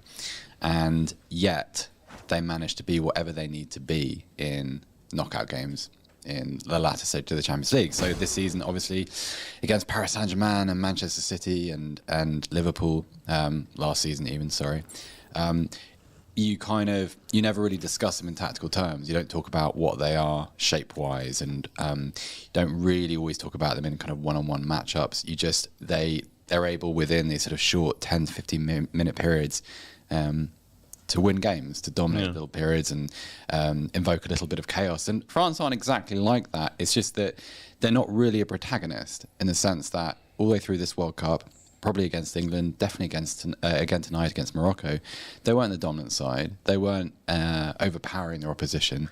They just dominated in the crucial moments. And dominated is probably the wrong word. Won in they were the crucial moments. They were effective and efficient. Do you know, I think it's interesting because they played England. Obviously, living in England and having this conversation in England, it's impossible to avoid the narrative around the England Where are you team. going with this? What I'm talking... We're going to talk about England. No, not at all. What I'm going to say is that, there's been a lot of discussion about Gareth Southgate and, I think, for want of a better term, negative tactics. Yes, right? yes. But it's best remembered, as we said on the show after the England-France game a few days ago, that that's something that I think has been partly inspired by some of the work that the French team have done. So I think you get to the latter stages of a World Cup and you see France kind of, effectively or efficiently making their way towards a final, and you do sort of feel a little bit underwhelmed is maybe too strong of a term for it, but you kind of want to see them blow away a team, don't you? You do, because the kind of collective power of their talent makes you want to give their football a kind of aspirational quality. You want to see what they look like in top gear. At the same time, though, progressing through the latter stages of the World Cup is, in modern day, because of the volume of football that all players have to experience and go through, it's about surviving.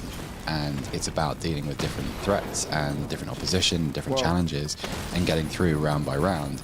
And probably no one typifies that better than Deschamps' France, because if you look back at their World Cup history between this tournament and last, it never really sets the world light. That kind of potential of all that talent combined is only ever teased. It's never truly realised. And yet, what you're left with is these little moments, like a flash from an Mbappé or an inspirational moment from an Olivier Giroud, or I suppose the closest we've got to the kind of sustained performance this tournament from French players, probably Antoine Griezmann. I think we're going to talk about it a little bit later in more depth. Well, tell you what, let's do it now. Okay. Why not? Okay. Nice segue. Because JJ, you wanted to talk about Antoine Griezmann and his role within the team. Now's your opportunity. Yes, well, role's been interesting. Griezmann, you think of as being a really creative forward who has been really important for teams like Atletico Madrid in the past. He was at Barcelona for a while, but I think even he's forgotten that. Yeah, I think of him as only being able to play for 30 minutes due to... Well, because of that transfer thing, yeah. So for this team, he is a forward. He helps with the first line of engagement, showing where the ball goes. But France are quite passive in their first line. Let the ball come past them, they drop deep a little bit because they want to be able to exploit the space that people will leave when they push up. But as you saw today, he was everywhere all the time, just like nipping in and out of spaces to be able to both win the ball back as part of a midfield three, but then also help link things in the last part of the pitch. Because what you have is Mbappé comes in from the left, wide left, into more of a half space in the middle, and then when they get into the final third, he's more through the middle, like a actual central striker. And Dembélé pulls off more to the right as a other winger. So there's a bit of space between Giroud, the striker, and Dembélé, the right winger. So he often floats into that little bit, but he just goes everywhere where the ball is. Often when Morocco were pushing forward, he was the one that was back, and the ball would drop exactly where he is. I think it's a clever reading of the game combined with excellent technical qualities. Yeah. It's one of the things like Didier Deschamps was never the best player. Like, he was really important to how France play. When he played, he was like a water carrier. Yeah. That was his best thing. And there's a book called The Captain Class, and they talk about Didier Deschamps and how important he was to that team in '98 when they won the World Cup. Like, never the best player, surrounded really good players, but made all the rest of them around him better.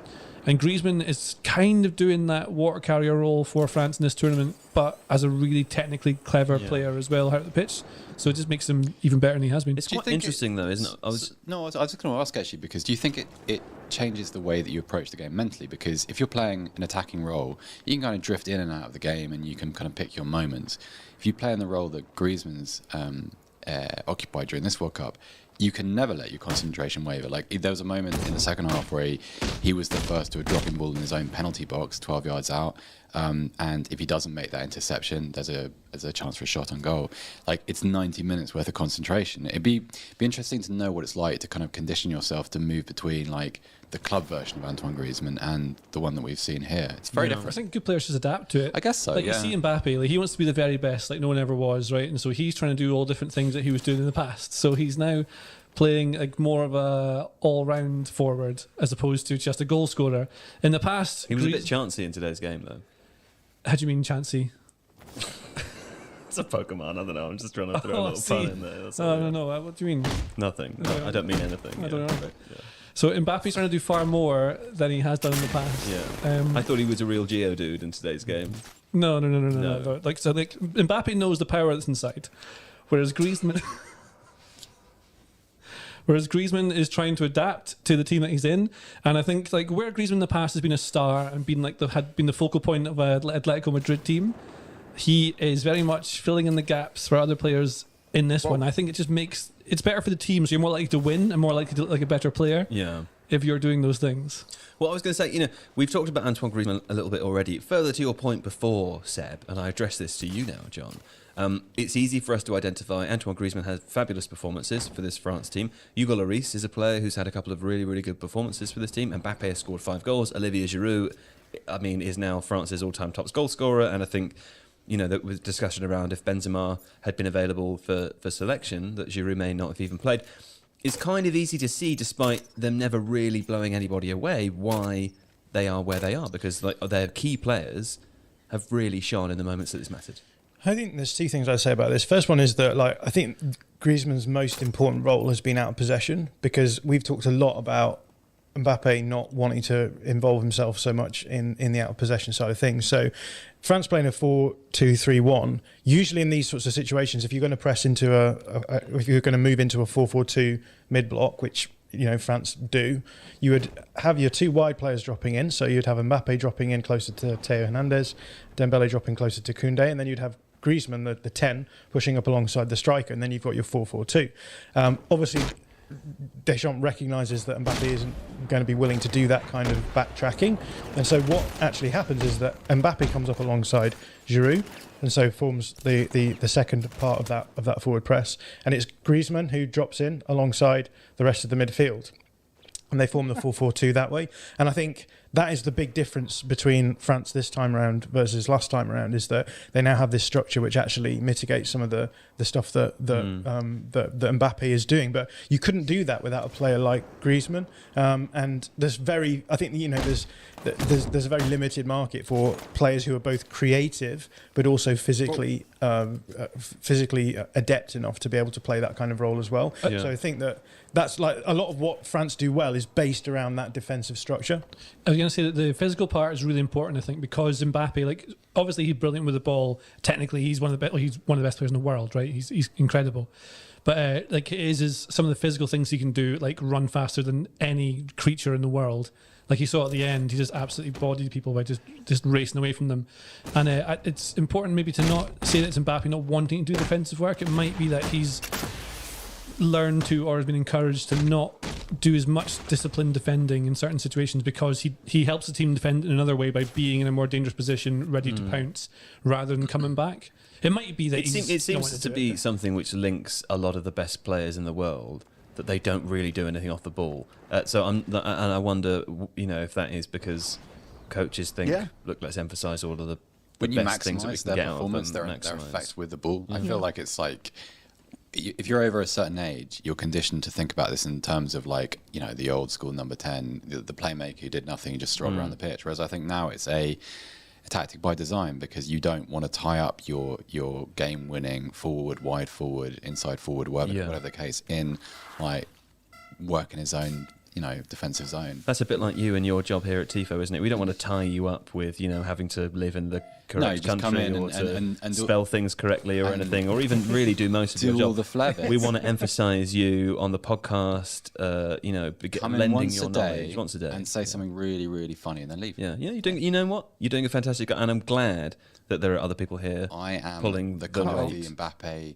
everybody else is the water carrier. That's right. Yeah, everyone. Yes. Yeah. I don't mind that. Yeah.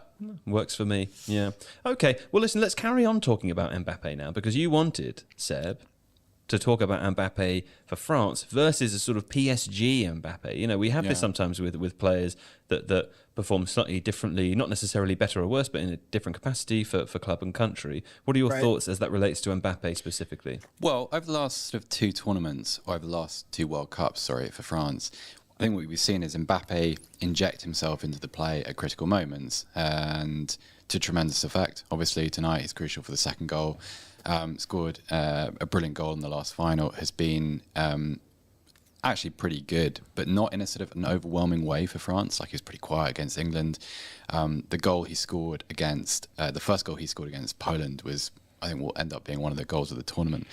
And yet it came in a match where he wasn't necessarily the most prominent French player. Whereas for PSG, particularly before Gautier got there this season, what you'd see sometimes is he was almost used as a means of transferring PSG up the pitch. So you'd see him get the ball 25 yards from his own goal and not quite run in a straight line, but basically just carry it as quickly and as vertically as possible, in a way that kind of destroyed the opposition. And it was this idea that in Ligue 1 he could be a sort of almost a playground bully type of player.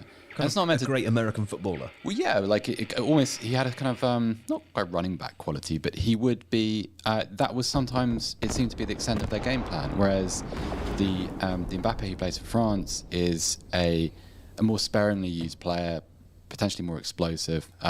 It's a little bit to do with obviously the standard of Ligue 1 and the kind of the level of challenge that PSG face on a week-to-week basis.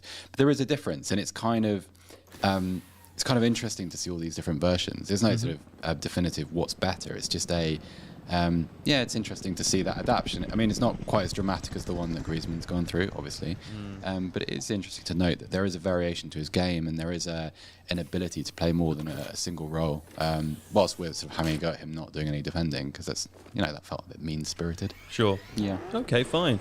Well, listen, also, you guys were talking before about why you think the World Cup is a bit broken. What do you mean by that? Well, it's because France keep winning it now. They won it last time. You shouldn't be able to win it 2 times in a row. It should only be a new team every time. That's what you believe. Yeah. It's a bit like how at school everyone supported Man United because they always used to win stuff. Right. And now France are basically to have all the best players. And they just have you noticed that all the people at your school have started to support France? Is they that do, what you're saying? Yeah, they all started speaking French, and because I am still at school. Right, yeah. Oh no! It's good that you're still there, though. But there's something about it, like genuinely, it's not. It would be great for people in France because they all support France. So I'm sure they'd be very, very happy, and they can enjoy it more because they know more what it's like to have won the World Cup already. So then they can expect, celebrate it properly this time if they were to win it. Still got to get past Leo Messi, by the way. Yeah. But you kind of want to be a bit of separation between World Cups. 1998 felt like it was a couple of years ago even, and they won that. Yeah, when in fact it was many years ago. It was longer. When they were in the final. 24 years ago. Yeah. At the same time, do you not think that some of the stories, some of the purely footballing stories from within the World Cup have actually really good for the game? It's just like Morocco being in a World Cup semi-final and playing really, really well. Like that was not a comfortable 2-0. I think for long periods of the game, Morocco were the better side, the more dangerous side. Obviously, Saudi Arabia in the group against Argentina. Saw some of the things that Australia did earlier Japan on. and South Korea getting really far. South Korea, like Croatia knocking out Brazil. Well, I should say Japan getting as far as they usually do. Well, yeah, but in different circumstances. I mean, you wouldn't usually expect them to knock Germany, well, not knock Germany out, but beat them in the first game and set them on a course for elimination. Yeah. And it feels like with club football being the way that it is, and kind of some of the financial disparities and the game as a whole in Europe becoming a bit more predictable and increasingly so over the years, it's nice to see this. It's nice to see trends being broken and Morocco becoming the first African side to reach the semi-finals, for instance, and these things which aren't just... JJ's kind of right about the way that France progressed the tournament. Completely agree with that. It's just that alongside that, you do still have little moments which enliven your interest in the game or awaken them. reawaken them, perhaps. There was a nice little paragraph in Jacob Whitehead's piece on The Athletic about Morocco that I read today, where he said, obviously, as you just mentioned, Morocco, the first African team in a semi-final. They're the second Muslim-majority nation in a semi-final after Turkey in 2002.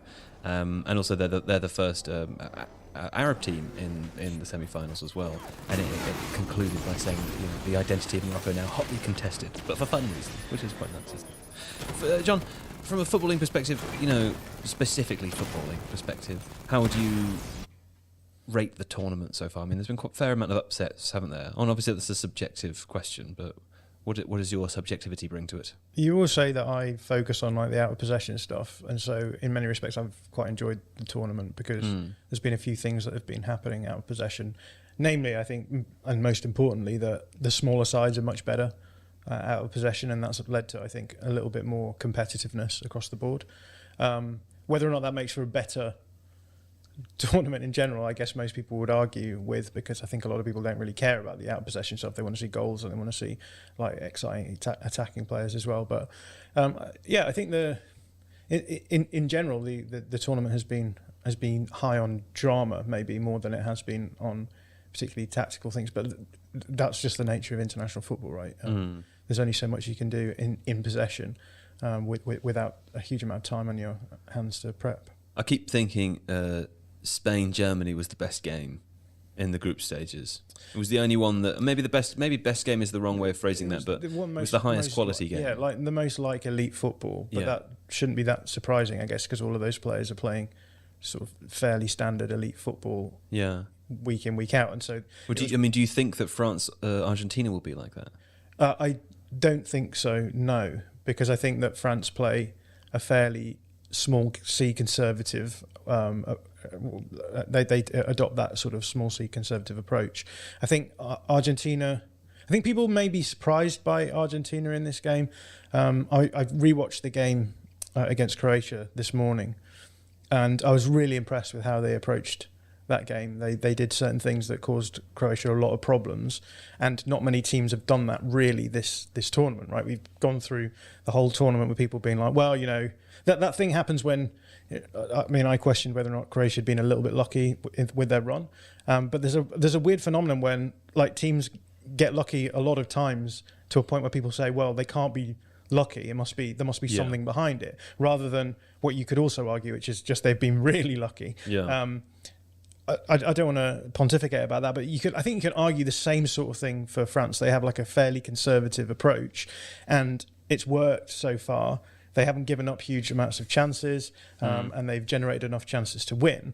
But I also think that Argentina are playing much more proactive way of playing. They've got Messi. They know that he's a strength, and they'll try and get him into the game the best way possible. And I think that the way that they did that against Croatia actually might suit them quite nicely for the France game as well. So I do think that it will be an interesting game, but it's not. Neither of those two teams are trying to do what elite sides are trying to do, which is control the game in every phase of possession, have caveats in place for if you lose the ball high up the field to be able to defend counterattacks. Like France are not pushing their fullbacks down the field that much.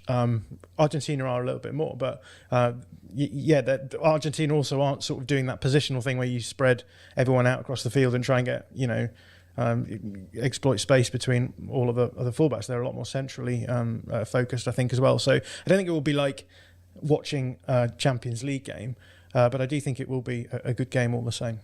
Okay, well, we'll come back and discuss that game a little bit more. Let's have a break now, though, and when we come back, we'll play a game.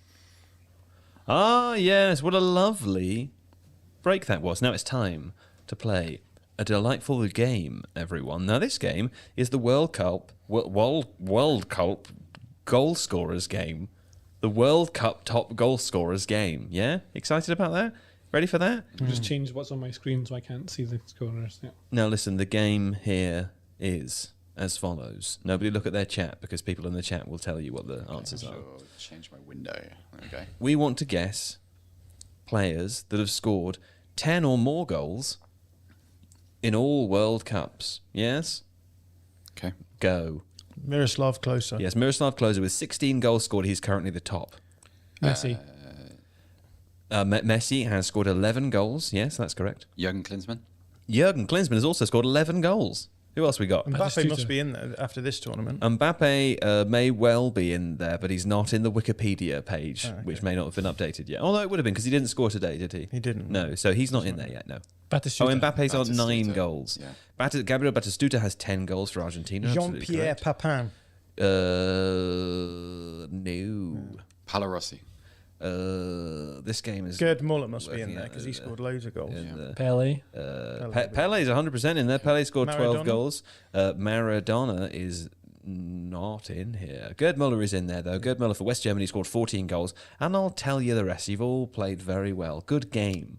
Well played. Ronaldo. Original Ronaldo is in second place, of course, with 15 goals for Brazil. We have Just Fontaine for France, who scored, I think, has the record for the most goals in a single tournament. He had the record 13, as well until Close overtook him or something. Was that right? Maybe. I'm not sure. I think it was an awful lot. I don't know if that one's been overtaken yet, has it? Close is Oh, you mean of overall? Yeah. That's closer now, I think. Ronaldo, original Ronaldo has more. Than 16? No, he's got 15. Just Fontaine has 13. Yeah, okay, so Pele with 12. We have Sandor Kocsis. I can't say the name. The Hungarian player. I have learnt that name once before to say it in a video. I think your pronunciation was okay. Kocsis? I think so. Not sure. Who else do we have here? We have Helmut Rahn from West Germany. Gary Lineker with 10 goals for England. We said Batistuta. Cubeas for Peru. Thomas Müller for Germany has 10. There we go. And Lato for Poland. If you go to the German Football Museum in Dortmund, you can see the ball that Helmut Rahn scored his very, very famous goal with in the Miracle Burn. Yeah, lovely name. In there. Helmut Rahn. Okay, fine. Now, listen, let's talk a little bit about Morocco, who were, one of the favourites here at TIFO, let's be honest, for the last few games there. The hope that they would go all the way was there with us. As we watched, they didn't. But anyway, I want to talk about their out-of-possession play, John. And naturally, I'm going to come to you to do that. But first, let me tell you that in this book which is hiding my drink, this book that you see here in front of you or are listening to, How to Watch Football, 52 Rules for Understanding the Beautiful Game on and Off the Pitch. Now, chapter 1 of this book, John Mackenzie, I know you've read it back to front, cover to cover. Chapter 1 is of course, don't watch the ball. And what does that mean to people? Well, I think that when you're watching as a fan, you tend to focus on the ball because that's where the action is, right? And when I'm usually watching a game as a fan, I'm watching around the ball and focusing on that. But yes, redefine your understanding of what and where the action is. Now, you were saying before that you thought that people don't enjoy off-the-ball stuff. But we do. And once you've read this chapter and listened to John speak, you will. Now listen, this book is available online and is also available in your local Waterstones or indeed your local international bookstore, wherever you live. Not wherever, but in many places. If you can't find your local online retailer. Many apologies. But it is available in many areas. So if you're looking for a last-minute Christmas gift for someone who needs to learn how to watch football, or just you think they will enjoy it and you're friends with them, do consider. But John, go on to explain to me why chapter 1 of this book is so important, and let's link it to Morocco's performance so that we can really plug the product. Well, I thought that Morocco are an interesting side because they did play in a low block, but I think when a lot of people say awesome low block, they just sort of think it's a sort of one size fits all thing, and that you don't have a concept of a good low block or a bad low block. But actually, I thought that Morocco's approach was just really top notch all the way through the tournament. They defended deep well, they expanded really well, they moved between those two situations. What do you mean by expanded? Yeah, so they transitioned. So they had a bunch of really exciting wide players who they could use when they won the ball back in certain situations to then try and hit the opposition when the opposition left space for them to exploit. So obviously they had Ziyech on one side and then Boufal on the other. And then they had En-Nesyri, a sort of classic number 9 as well. So the idea is that you sit deep, pick the ball up when you do, but then try and use a quick transition, so really direct attacking to get the ball into dangerous areas to score. But most of the tournament they've been actually playing with a back 4 rather than a back 5, which is how they came out tonight. So usually they had Amala in here alongside Unahi and let's just get rid of one of these. In central midfield. In central midfield, yeah. So we've got Amrabat as the pivot player here, 2 8s, and then a front 3 in front of them.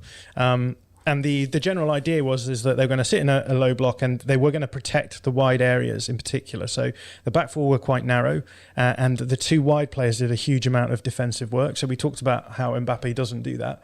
But both Ziyech and Boufal were happy to drop in alongside the midfield to help out. Now, usually when you're coming up against a back four, when the ball comes out to, let's say, a fullback, it will be the wide players who push up. But the problem when you do that is that you actually allow a lot of space in this kind of area that can be then exploited by opposition players. And that area is between the winger and their fullback. Yeah, the area between the winger and the fullback. And the problem with that is that you can then allow dangerous attacking players to get isolated 1v1 against fullbacks, and when you've got players like Mbappé and Dembele, that's not a good thing. No. So what actually we've seen from Morocco is that rather than pushing their wide players out in the press, they push their number 8s out instead. And so we've got Amala on one side, Unahi on the other, and they'll be the ones who press up onto the fullback. And what that means is that you're allowing there to be coverage in the fullback area, that double coverage of players.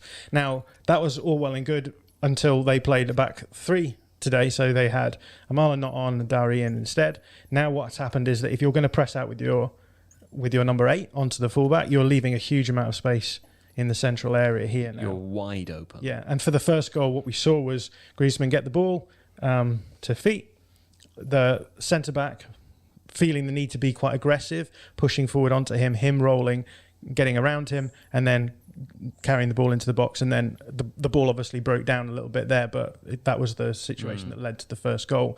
And after that point, Morocco switched up then around the 20-minute mark, I think, where they then went back to playing the 4-1-4-1 that they were playing before, and it just gave them a lot more defensive stability. So why do you think they would have made the change? If they were capable of playing a 4 and it wasn't due to injuries or absentee players, then what was the issue?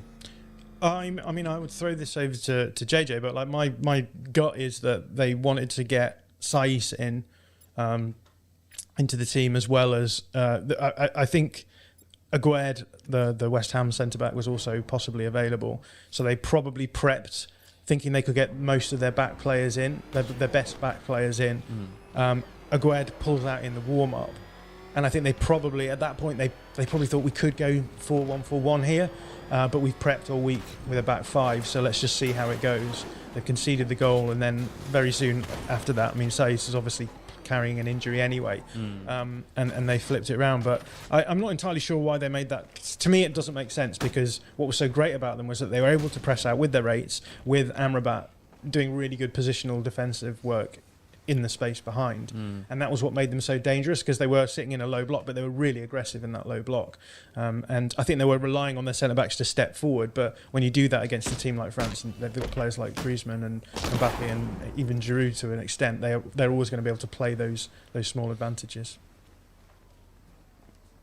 Yes, I got distracted by the... Oh, John was saying he was going to throw over to you. Well, I was interested to hear what you thought. Well, I'll tell you in just a second. We can have a... Oh, Don Mar is making some adjustments to the camera. Let's do it live though. What was wrong with the camera, Don? Seb is in the shot. Oh, we don't want. Ruining my vibe. We don't want Seb in the shot. Why don't we just push? Can we also adjust Seb's camera so he's not in that shot either? Just joshing with. It's a witty barb. It's a witty barb. Yes, it is indeed. Anyway, right. No. Don Mar's going to make one more pass of your camera, JJ. So before you, you guys sit yourself down. It's only a live show with thousands of people watching. It's not a big Definitely need to get Really, loads of people, loads and loads. I know he did have good timing, but I ground this thing to a halt just for fun. Now, JJ, let's do a real smooth pickup. Okay. You ready? Hold on. What do you think about that, JJ? Thanks, John. So I think what we've got here is that they probably made the change because Amala, who's been playing in midfield alongside Unahi and Amrabat, I think he was probably carrying an injury or was really tired. Yeah. Because they subbed him off late in the game as well. So it kind of points towards that being the reason. That said, when you look at the team and how France are going to line up, there are tactical reasons why they would have done what they've done and switched to the back three. I think John's dead on with the centre backs following players out, because you know Giroud's going to be a handful in the middle. So if you have 3 defenders surrounding him, it's going to be very useful. 3v1 is good, but Mbappe basically makes that 3v2. So then what you've got is coverage. So you've got Saiss or Dari, I can't remember who's on the right side, next to Mbappe, but also coverage from Hakimi. You can tuck in if you need. And then you get Ziyech coming back to double up in wide areas when Theo Hernandez overlaps, which he always does. So you know that Theo Hernandez will be on the far left, Mbappe will be in the central spaces. Then you can squish him in, surround them with defenders, and then Griezmann will come along as well. So basically you then get like 1v1v1 across the back line of 3 central Moroccan defenders against 3 France forwards. Then Dembele on the right is more wide, he plays a bit closer to the touchline. So then you've got your left wing back can double up with Boufal to take care of him. So that in theory should lock them down and force them to try and push up a little bit. And if they pushed up, then you can leave a bit of space further up the pitch. So you could, if you're lucky, break behind Dembele with Boufal, break behind Konate with Ziyech, and Nesri can maybe get in as well. And I think that might have been part of the thinking. But a lot of these things, like a lot of tactics, people say managers are geniuses or they're idiots for doing what they're doing, but it's to do with players are ill or they're injured or they're just not on it on the day. Like you can see they're crumbling under pressure, something like that. I'm sure this stuff happens. And to me it looked like Amala, who I'd imagine would have started because he was so important for them all the way through the tournament. He was one of the 8s that helped with the press. He was the one that was mostly going to join the forward and part of the press from the midfield. And it's just too many injuries. And think if like Morocco were missing all their best players, and that was the big thing. Like we were talking earlier about France basically being Real Madrid or United in the 90s or something. They just have so many good players, whereas Morocco need those ones that they rely on, and that's really why. That was good analysis on both counts, wasn't it, Seb? Really nice. I really enjoyed that. And do you know what? If you listening or watching at home think, I want to sound like that, how to watch football, yeah? 52 chapters to help you sound like JJ Bull and John McKenzie. We should have written that as a subtitle. Also, subscribe to The Athletic. That will help as well. No. Come now. Well, get the book first. Book first, Athletic second, but do both. Definitely, get the book. Let's have one more game before a break. It's time for another game. The last game didn't work that well, but let's do another one because it's written down here. Now this game is all based around the idea that Hugo Lloris has 144 caps for France. Yes. Which is I thought you were going to say is the most in the history of the France team. It is. He broke the record against England. Actually, he beat Lilian Thuram's record in that game. Very interesting. Yeah. So I thought we could do a 2-part game here. Ooh, interesting. The first of those is to try to guess some names from the list of players who have the most international caps ever. And now, listen, many of them are rather obscure. Okay. So don't worry about getting them all. Right. But would you like to try to guess someone? I will start with Rafael Marquez. Yes, this game's hard. Rafael Marquez. Well, how do you Marquez with a Q? With a Q and a Z. Oh, Rafael Marquez. Yes, he has 148 caps for Mexico, but I can tell you he's only joint 41st on the list. I would say not in the top 10. Casillas will be on there somewhere. Who? Iker Casillas. Yes. He'll be there. No? Yes. He's joint 18th with 167. Very impressive, yeah. Who else do you want to guess? I will have a go at, I think Sergio Ramos will be on there. Sergio Ramos is 8th with 180. 180 That is caps. Not world Caps. International caps, all teams. He did not play in 180 World Cups. Buffon, let's have a look and see if Buffon is on the list. Buffon is on the list. He's joint 11th with 176. So Sergio Ramos currently the highest played. Now, before you keep going, unless you were going to add something interesting, or are you going to pick another name? Another name. No. Now let's give John a little go here. The one to beat at the moment is Sergio Ramos in 8th place with 180. Now there's definitely at least one person on this list that you could name. Well, I'm thinking that Cristiano Ronaldo recently got the record for goals. And he beat Ali Daei. So Ali Daei must have played a lot of games. So I'm going to go with Ali Daei. Oh, I thought you were going to go with Cristiano Ronaldo. And if you had done, you would have won the game. Because Ronaldo is joint first with 196. Is Ali Daei on there? Wow. That is ridiculous. Let me see if Ali Daei is on here. Pop-up book.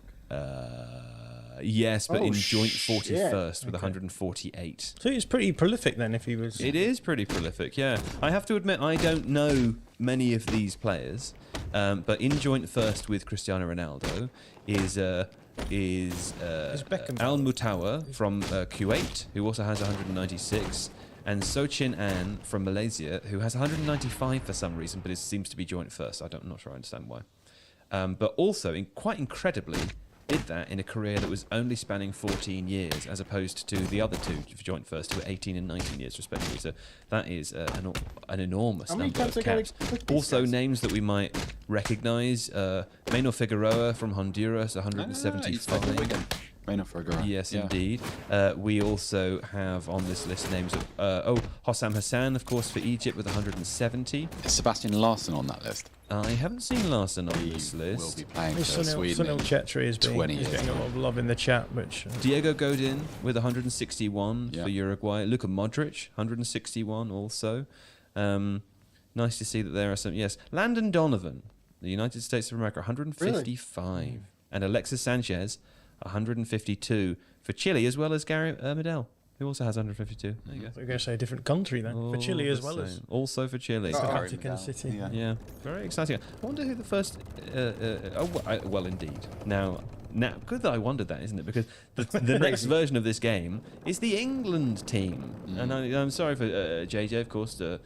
Being a Scottish supporter, and you too, John, but you both live here, and I wonder if you follow the team.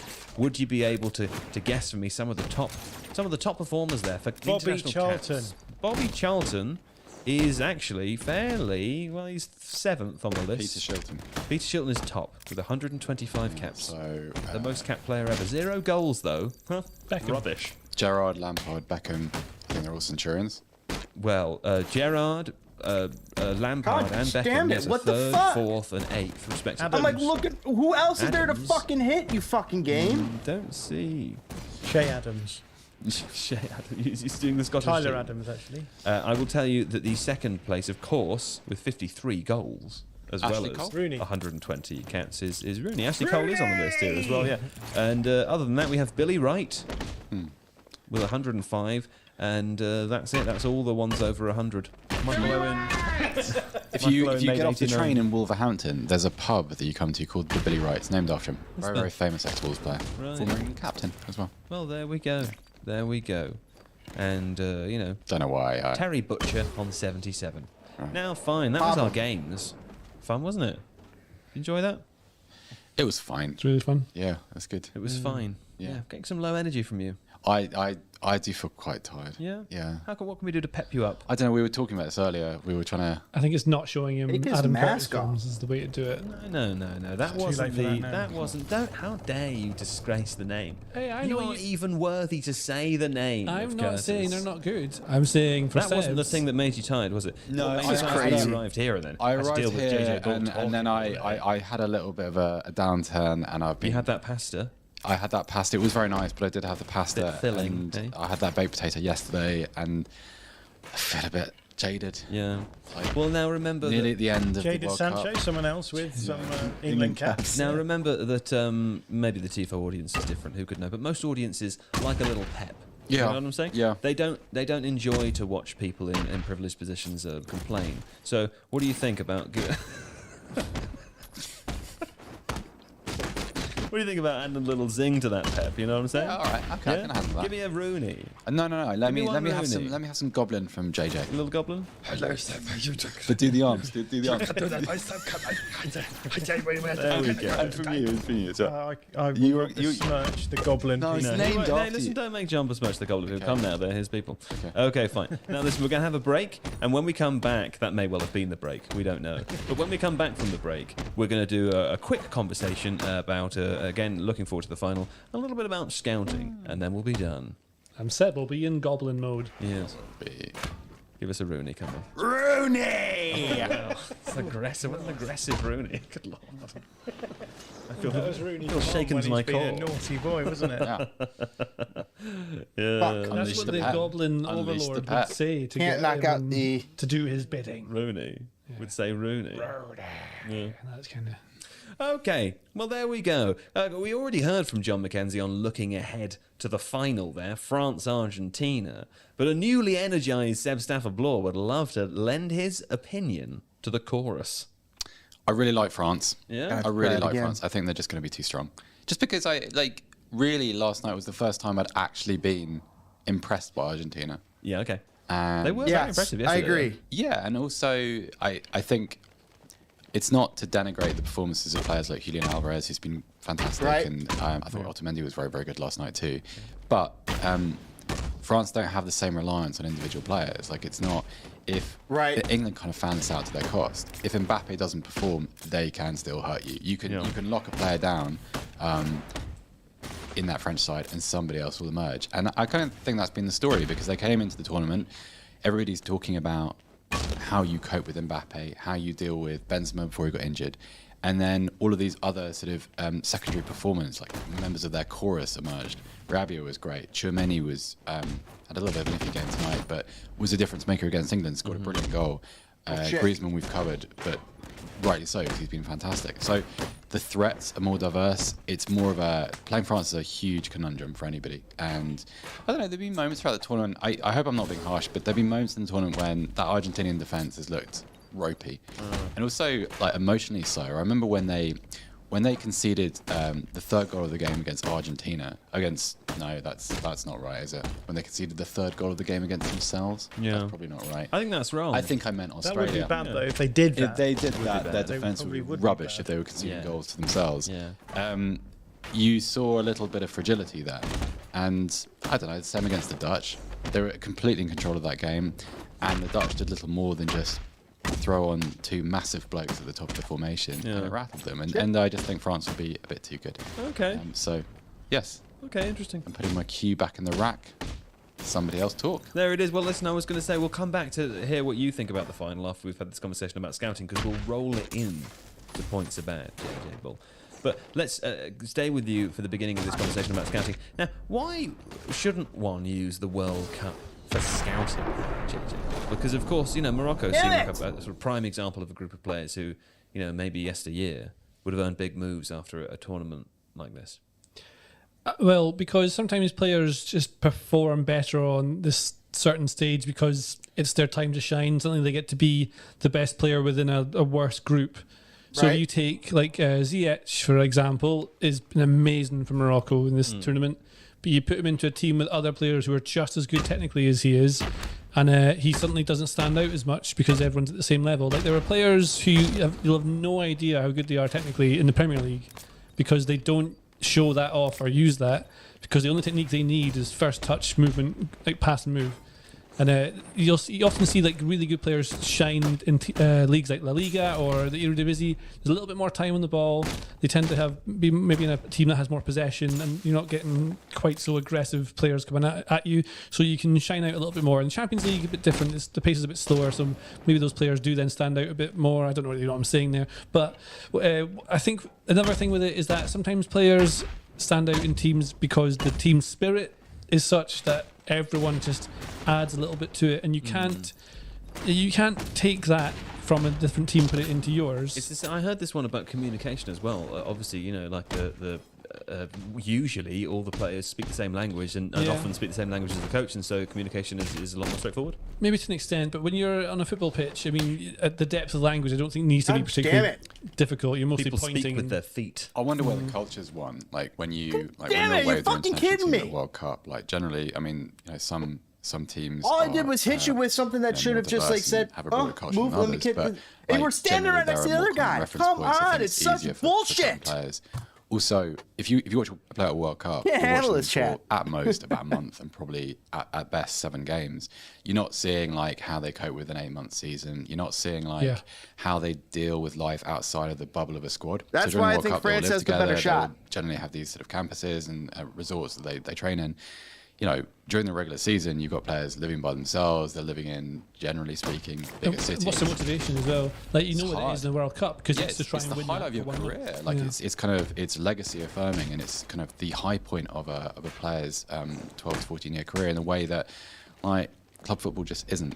And conversely, though, like if a player who's been scouting for a long time does something, we talked about this before. If a player does then stand out a little bit, damn it, it's a really good like scouting ground to be able to affirm or like just 100% know that player can probably perform at a higher level, so you can take them in. And then a counterpoint to that would be, say a player scores a hat trick against, I don't know, some absolute like nonsense defence, then that's not really maybe a sign that they are really good, but they're in the right place at the right time. So I think there's lots you can gain from scouting players in the World Cup, but no one would possibly take them off the back of one good tournament, I wouldn't have thought. It's interesting though, because this is kind of a recent phenomenon. Like, I think we all accept that it's not a good idea to buy players off tournaments anymore, but then like you go back to 2002, and I mean, I know they waited a little bit afterwards, but it's the reason why Man United signed Kleberson, because he was kind of so important to that Brazilian side.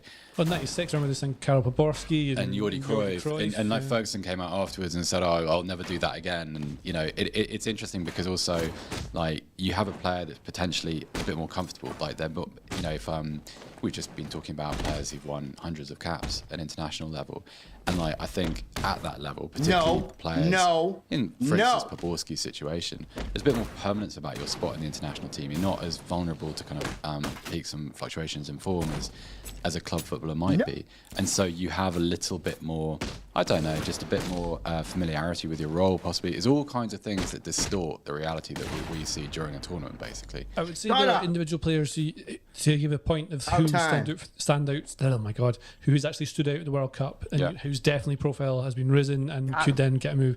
I think Amrabat's probably one of them. It's an obvious one. Gvardiol, people will go, I knew he was good. This kind of confirms it for me. I can see that he'll be able to move on. Gakpo, you could argue, be one. I think Gonzalo Ramos's performance in that hat trick is one of those performances where you go, he's definitely got that in him. He's going to reach the level that I think he could, and that's where he'd probably go. And now I would say he's at Angers. I hadn't heard of him before this tournament. He's just been sensational. Like, to me, he's a classic example of somebody that everybody falls in love with, and a club that don't quite have the most refined processes spend a lot of money on, like, just instinctively, because you know, there's a prestige to it, JJ, as well. Like, if you're a club that signs a World Cup star, like, you know, chances were back in the day there was some cachet to that. It was like, look at what we're doing, it's a big boost, everyone gets excited. Well, the way before social media, it was a way to attract a new audience, because people would go and watch that team if you bring in players from certain markets. Yeah, there was. I remember when Coventry signed Mustafa Hadji and Yusuf Chipo, and they very briefly signed a guy called Robert Jani, who was part of Croatia's 98 run to the semi-finals. Never played. He was there for about 6 weeks and then got bounced out to Real Madrid. But it was a kind of, it was a prestige move, and it got people excited, and it sold shirts, and at times kind of over, but it was kind of rational in an irrational way, if that makes any sense whatsoever. Hadji came to Pataudry to play the friendly. He was a Coventry. wonderful player. Yes, he was great. Did I tell you my story about that? I don't think so. He was doing all warm-ups, they doing all like lovely tricks in the middle of the pitch. I have to change the words to this because it's a swear word, which I won't say because we're on a live stream. But so Can you change the swear word to cabbage? Yes, I'll change it to cabbage, right? So this is. Or does it need to be a cabbaging? No, it's fine. The cabbage is good, right? So this is after France 98, and Mustafa Hadji's one of the standouts at that, I think, and he goes to Coventry somehow. They were in the Premier League at the time, and they come to play Aberdeen, used to get good teams to play them in pre-season friendlies.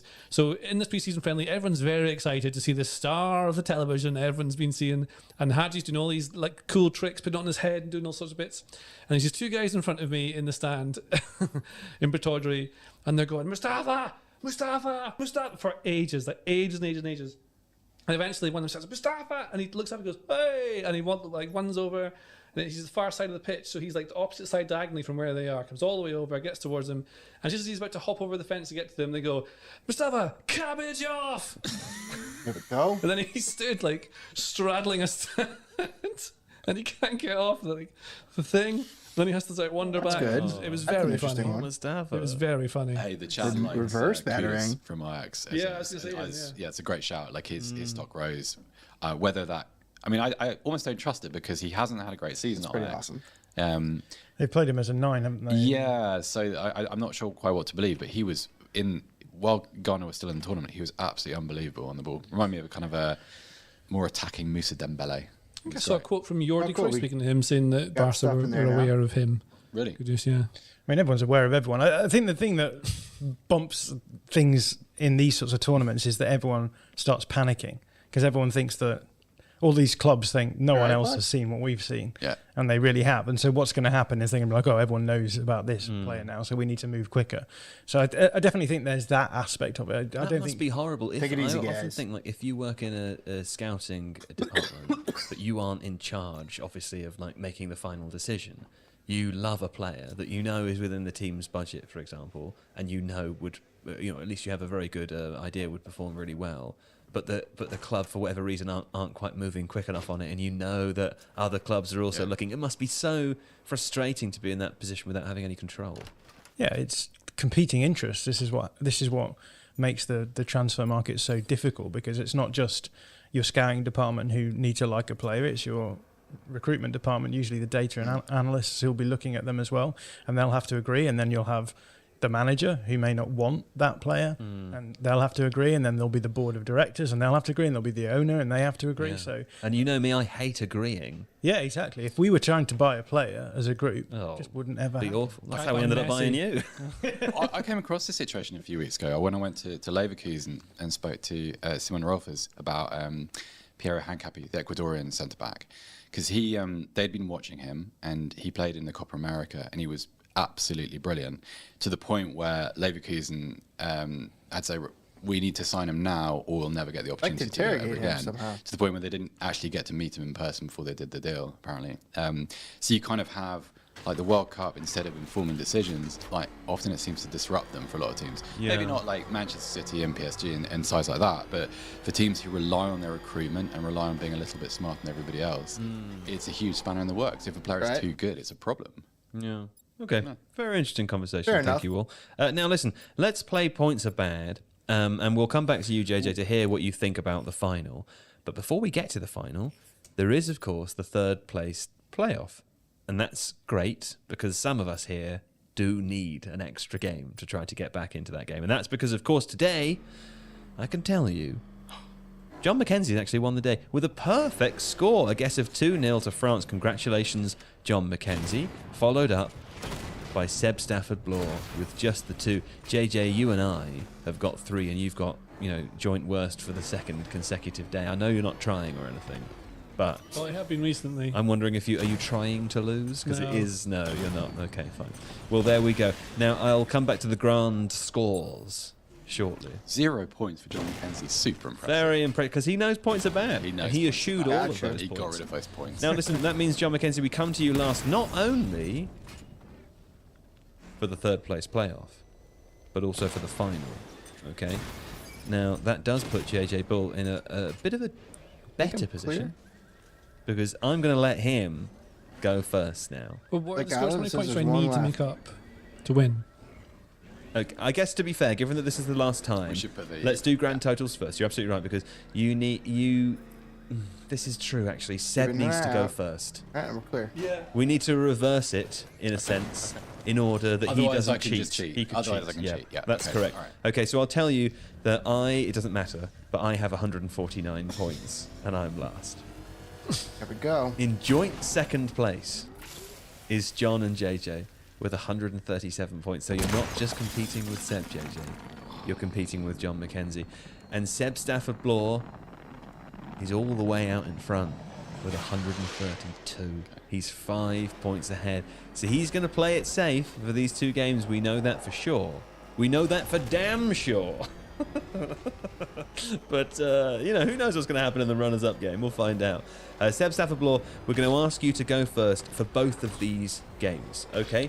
And let's let you go first twice in order, so that the boys here know how many points they need to be set apart from you in order to make up potentially that difference. So Croatia versus Morocco first, please. I will say Croatia 2, Morocco 0. Oh, wow. Okay, that's interesting. Wow. And France, Argentina, please, for the final. I will say France 2, Argentina 1. Yeah, it makes sense. So 2-1. those are his scores. Now, you both know that you're both 5 points behind Seb. So you need to be at least 3 aside from him I can in do one nothing game, more. It's over now. and 3 aside from him course. in another game. Now, I'll remind you as we go through. JJ Bull, you'll go first here. 2-0 was Seb's prediction for Croatia, Morocco. So you need to be minimum 3 away from his prediction? What do you want to go for? No, because I think I can get it off of the final, so it has to go my way. This okay. I'm gonna say 2-0 to Morocco. Okay. Right. I mean, that's 4 swing, so that's pretty good. Yeah. Yeah. It's bold. So I'm gonna do, and then the final is either 1-0 or 0-0. Oh, am I on his back? I'll tell you what. I'll go to John for Croatia Morocco first, and then we'll come back. What are you gonna say for Croatia Morocco?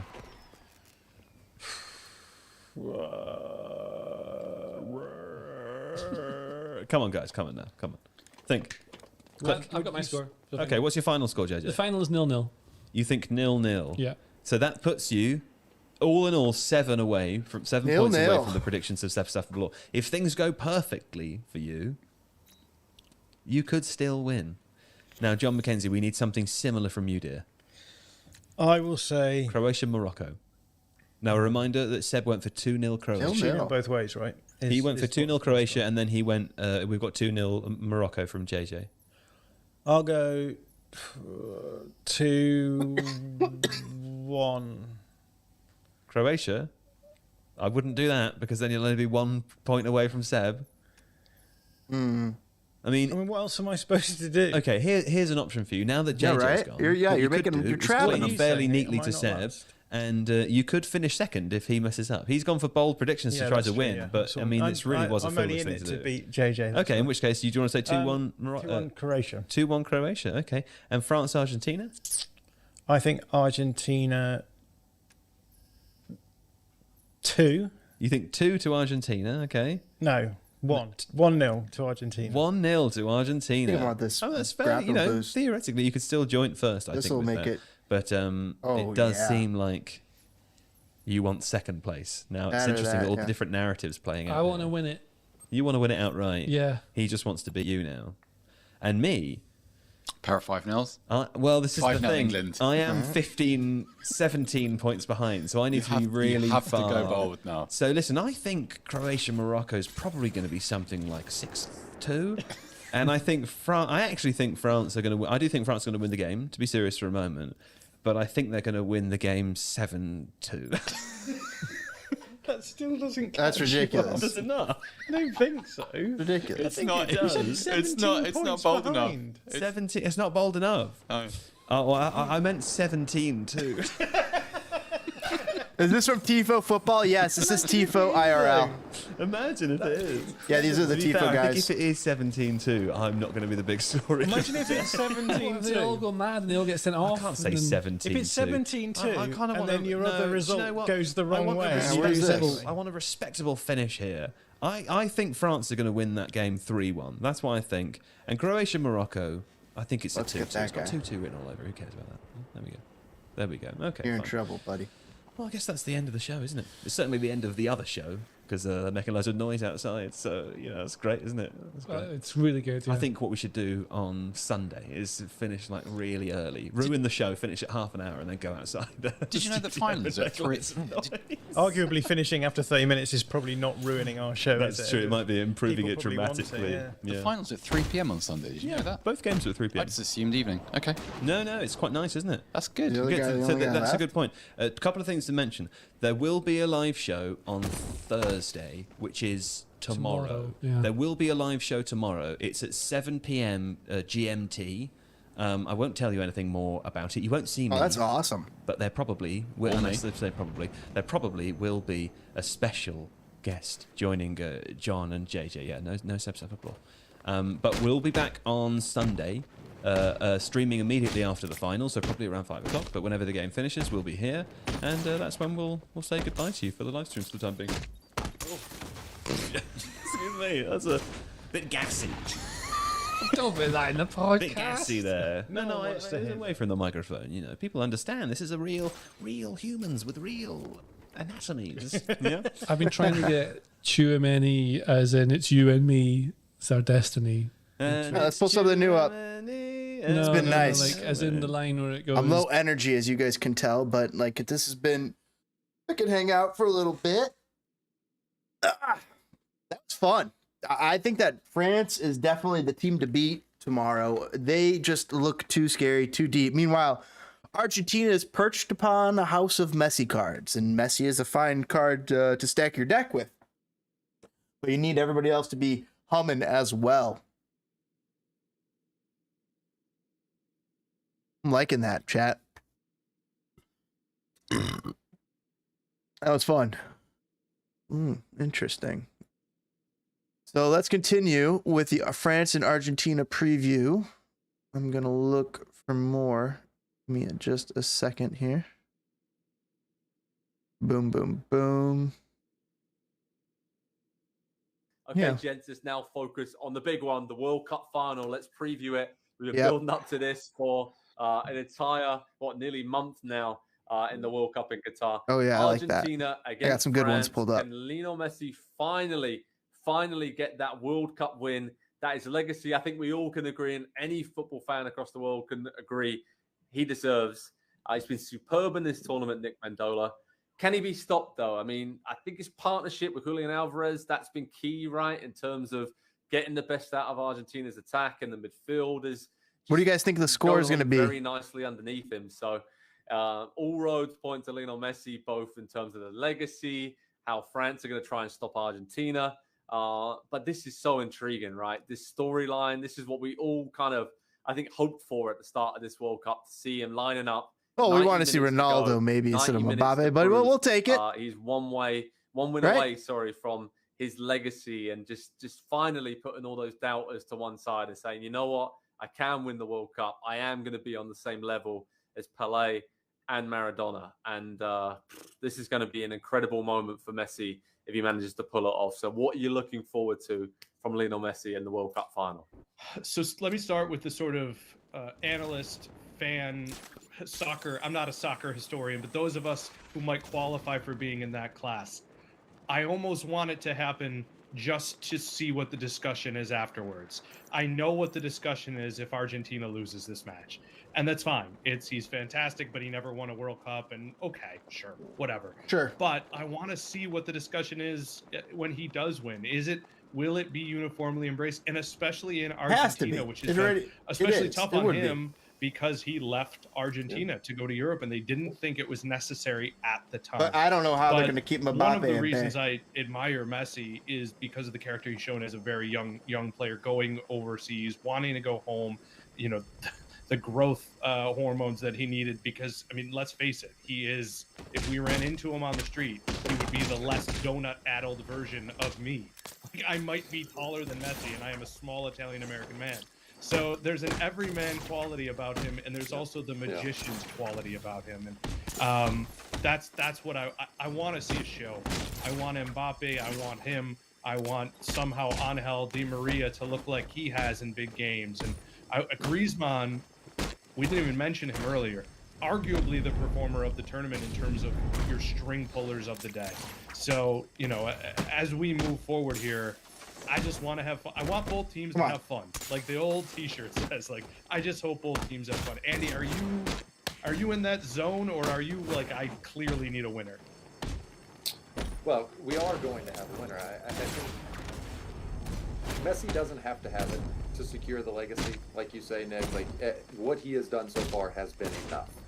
But for this is really, and I don't even think that it 3-2. But this is really Says about Angus, online, France. isn't it? It's about 3-2 people France. that always have Newly to, updated ELO always have rankings control, and for so 3 minutes ago. Number I'm one, not- Argentina. I'm choosing as we go into Number this three, World Cup final, France. completely I would look say the other direction and flip it. focusing just Flip it. because Number one, this is France. Number going to be three, one of those Argentina. moments, I think. But I understand it's the don't see ELO how it rankings. cannot be that at 30 years, 40 years, 50 years down the line, we think back to the 2022 World Cup final.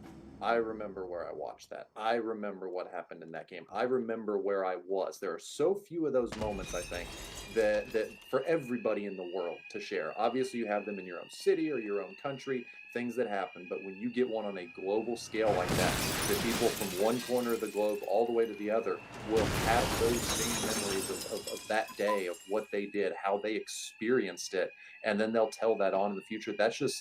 That is something so incredibly bigger than any You know, who's the GOAT conversation? They're a choker. They couldn't win the big one. All of that stuff. It's so much more than that. I think when it comes to Messi, right, he's just the pure artist. He's the pure. He is, when you think of how the game should be played, he plays it that way. The passing, the movement, the dribbling, the attacking. He is, when you grow up and you want to be, a player, that is how you want to play the game. And that's the kind of hero that you want to be. So I think whoever you support going into this World Cup final, I just think it's hard to root against him. It's hard to say. Huge. It's hard to go any other way than saying I'd love to see him do this, and then kind of, like you said, Nick, put the conversations to one side, saying he's done it now. It doesn't matter about the conversations and the comparisons and all the rest of it, because he has that one missing piece of the jigsaw that everyone kind of chucks at him that, oh, you've never done it at a World Cup. He's done it at this World Cup. He's been brilliant at this World Cup. So now let's see if he can finish it off and complete that legacy. But Andy, when we talk about sort of France, and the one word I'd sum up for them when we look at this final is grisly. They do this dirty stuff very well. They have talents to succeed, and very talented players. But they just find a way, right? They find a way throughout this tournament of just getting the job done. And there's a lot to admire about that. But also tactically, when I look at this battle, very similar to Argentina. They both kind of want to be, they're more comfortable playing on the counter and letting the other team come onto them. So I wonder how that's really going to add up. Is it going to be a standoffish final? Make or sure is I'm it not going to missing be anybody. an all-out attack and just see which attacking player or which superstar when it comes to Messi and Mbappé who's really going to take over this game? Yeah, it's weird to think of France with underneath a the player ground? like Mbappe as kind of grinding out games, but they have had to do a lot of that at this tournament because they don't have the midfield and they don't really have the defense either, and that's become more and more clear as the tournament has gone on. Also evident in the fact that they have just not rotated back there whatsoever, and the forced rotation of Adrien Rabiot due to illness almost completely tanked their World Cup run. It almost cost them that semifinal against Morocco, and that's a statement I cannot 3 weeks into this tournament believe I'm saying, but it's absolutely fact. And so they are very, very limited in some of those deeper areas, but Argentina are very, very strong. The midfield is just really, really tough to play through, and I think that will give, I think where Argentina's strength lies will give France a little bit more trouble than France's strength up top able to get at the Argentine back line. I just think that, especially in finals, it's never quite as open. It's never quite as attacking as you think it's going to be. And that little bit of difference, I think, always favors the team that's a little bit more solid and can just kind of walk through parts of the game without being in danger. They can just make minutes disappear off the clock until the right moment comes. And that feels like Argentina to me, whereas France is just all gas, no brakes 100% of the time. Nick, when we look at individual battles in this game, is it in midfield, do you feel like Argentina might have the edge given how Enzo Fernandez, Rodrigo de Paul, Alexis McAllister have been playing as a unit? Is that kind of where this game is going to be won and lost? And out wide as well, right? I feel like sometimes it's quite easy to get in behind this. France has played the better tournament. And cause some problems. But, you know, there are key battles, right? I think Andy touched on it there. France is just better. There are cracks in both of these teams. There are. You know, they're coming up against some incredible attacks on either side. So there is a recipe here for potentially one of the greatest finals of all time in World Cup history. I mean, look at the last time these teams met in a World Cup, 4-2. I realize that was Messi scoring late to make it 4-2, but the goals can be there. The goals can absolutely be there. I'm thinking, though, if I'm watching visions of Mbappe turning the corner and Messi turning the corner, I will be the enduring image for me so far of Argentina in this tournament more than anything. It's torn between two. One, the goal right atop the box against Mexico that Messi smashes with his first touch, but probably more than that is the Meg pass after turning arguably the defender of the tournament in Josko Vardiol to score that goal. And if you didn't watch today thinking that when you were watching the France game and their defense and what Morocco did late, Imagine all of those plays happening with Lautaro Martinez or Alvarez or Messi on the end. And Dybala looked incredible off the bench the other day as well. He is. It must have been an injury thing because boy did he look good. So I think I would I don't expect either team to have a 0 next to their name when the game ends tomorrow or this weekend. Hi there, I'm Rebecca Lowe, studio host for NBC's coverage of the Premier League. Don't forget to hit subscribe to watch more videos all season long. For even more Premier League content, from original series to live matches, head over to Peacock and be sure to tune in for Premier League mornings every weekend on USA Network and on Peacock. We will see you over there. How are you not down yet?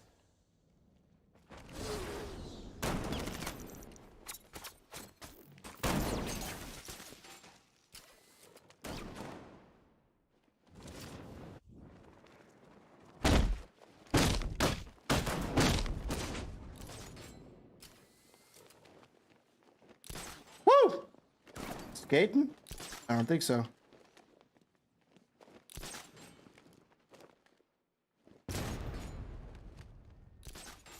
Woo!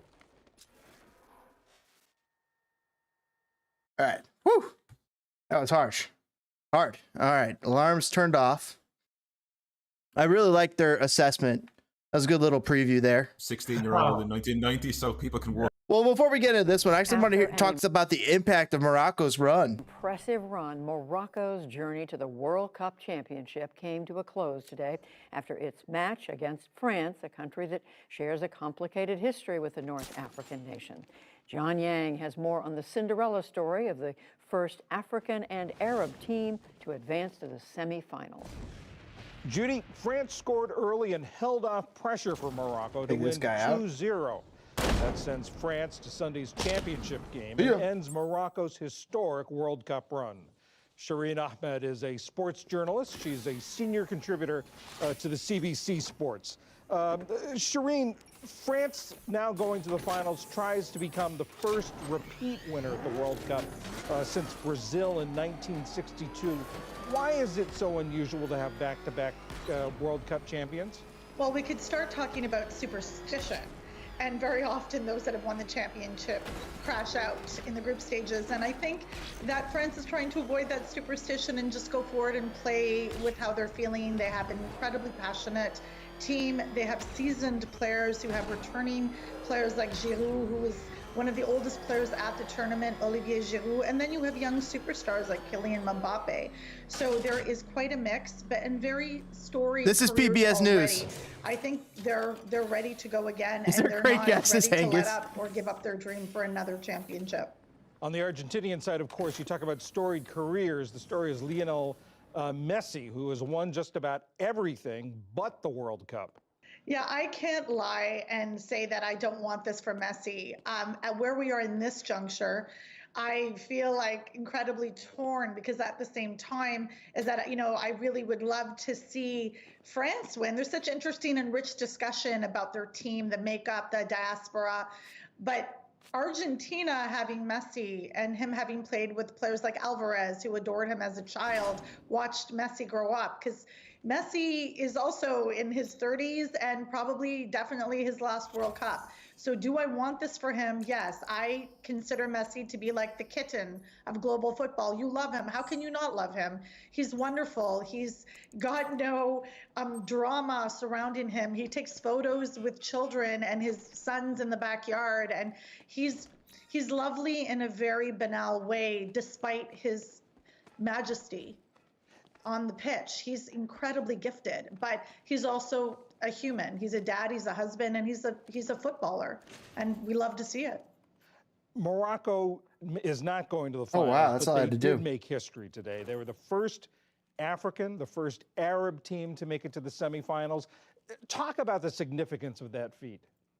I mean, I was very lucky to be in Qatar for Morocco Whoa. playing Canada, and I can tell you, John, I've loved football for decades. We trusted I have you. never seen such exuberant fans, even to the point of usually Mexican fans are the most emphatic. I've never seen fans like this before. And it was a treat to be there. It wasn't even the, wow. adapted vuvuzelas or the whistling or the cheering or the flag waving. It was the heart. And Morocco went out and left, their heart and everything they had on the pitch, but their fans and their communities and their families were holding them. And we haven't seen that. We like to think that we know a lot about football, but what Morocco showed us particularly was how community is really important. Family is really important, and not just, like dancing with your mama on the pitch, just how they were inviting everyone to witness this joy, particularly when this is such a masculine sport, and just to show how important their mental health and emotional health was. I think that leads into a greater conversation, and one that's really important. They will be dearly missed in the final. I would have loved to see the final, but they're playing for third place too. Let's not forget they'll face Croatia, and Luka Modric is an incredible player as well. And that's not going to be an easy match, but I think they've earned a lot of respect too. And that part of the world, North Africa, is often dismissed. And a lot of people don't know that the women's team in Morocco is qualified for the first Women's World Cup. So football is certainly growing there. And very often we dismiss certain places in the world, but we truly have seen that this is the world's game. The beautiful game is the people's game. You talk about how the Moroccan fans really took over the stands at the World Cup. Talk about how this sort of displayed the nuanced history and heritage of Morocco. I mean, it's quite complicated, and that's one of the things that I think people in different parts of the world need to understand, really, is that we like to compartmentalize, like this is an African nation. It is definitely situated in North Africa, but the reality is it's a nation that's comprised of many, many peoples. There are Afro-Arabs there, there are Arabs there are Amizigh populations, which is a particular tribe, and historically have been nomadic. So it's far more complex and layered and beautiful at the same time. But there are still discussions about how Arab communities and the rest of the world have embraced Morocco as their own. But then there's other folks that struggle with that because there are issues of anti-Black racism within that country as well. So these are all fruitful discussions, and it's not simple. What we do know is people found a love and a joy in something they can relate to, and they found it at the feet of the Moroccan players. And that's really important moving forward. I think there's some, incredible writers out there. Maher Mazahi writes about them, for example, and he's a North African football journalist. And I think this is the other point, John, that's really important, that we centralize our coverage too often here. I think it's important to read about teams from journalists who know a lot historically, sociologically about those places. And that's one thing that I'm definitely taking away from this Men's World Cup. Shireen Ahmed, senior contributor to CBC Sports, thank you very much. Thank you for having me. That was awesome. Great conversation. As we keep it going along. Per Twitter, I saw that there was rioting in Montpellier, France, between the French and the Moroccans. That's very unfortunate. That's no bueno there. Oh yeah, give the game away there. People are going, is that all he is? He looks a lot older now, the old hair's gone. They switch Mbappé into the centre. What's going through your mind at that point? Like, is it, well, I probably can't repeat it, but is it, is it just one of those things where you just got to switch it, switch your mindset? It's drop about 20 yards deeper. I will say, to be fair, there are some French fans still going down there, but they just don't get the same love as the Argentine fans in the stadium after a game an hour later, because there's only around, I'd say, 250 of them. Now, they are surrounded by security, and they're sort of getting into it. There's just not enough to add to the colour of the tournament, but you couldn't hear them at full time. Like, at full time, I don't know if it came through on the TV, that even in the minutes before the end, there was this sort of round of applause from the Moroccan fans that went round the stadium, and at the full-time whistle, okay, naturally the French players celebrated, but it was quickly taken over by the Moroccan applause, and the loudest roar was when they went to acknowledge their fans. I mean, it was well flagged that they were going to have more fans here. They in fact didn't get as many fans here as they wanted.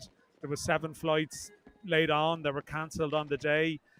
Still some empty seats here, and Al Bayt, where this game is, right, it's a nightmare of a stadium to reach from Doha. It's sort of like imagine trying to get from Dublin to Dundalk, but without any real public transport at all. It's that length of journey, and I was going to say something smart about Dundalk then, but I won't because I'll be killed. I can't go home. I was going to say you'd have to go through RD. Yeah, I was going to say you can't go home, but no, I mean there's a lot of fuel in this part of the world too. But no, like it's a hard place to get to. You know, a bit chaotic in some ways. So I'd imagine there's probably a lot of Moroccans in the country who would have found it hard to get here by some of the reports that are going around the place. But they created a good atmosphere. Their team created a good game. I feared for it after 5 minutes, I have to say. You know, that whole sense of, you know, Morocco, their strength is keeping the game level for as long as possible.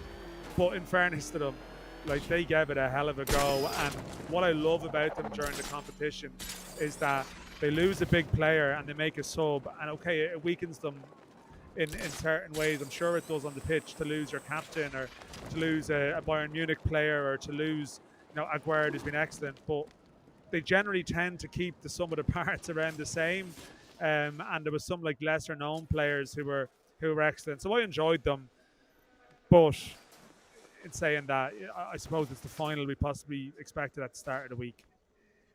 Yeah. Gary, France did what they had to do, really. I mean, there was a lot made of the Moroccan defence going into the game, but it was France's defence that stood firm. And in Antoine Griezmann, they had a defensive midfielder. He's like doing a good Kante impression. He seemed to be everywhere in that new role of his. It's amazing. We were saying about that if you think about Griezmann from this World Cup to the last one, he's an offensive player, he's getting goals, he gets strikes on goal. This time round, he's this defensive like linchpin of the team, and not only that, he's still adding that ability going forward. You know, that brilliant run to create that goal early on, just spinning the defender and getting him behind. But it's that quality. He just connects the whole team from defence to the attacking outlet.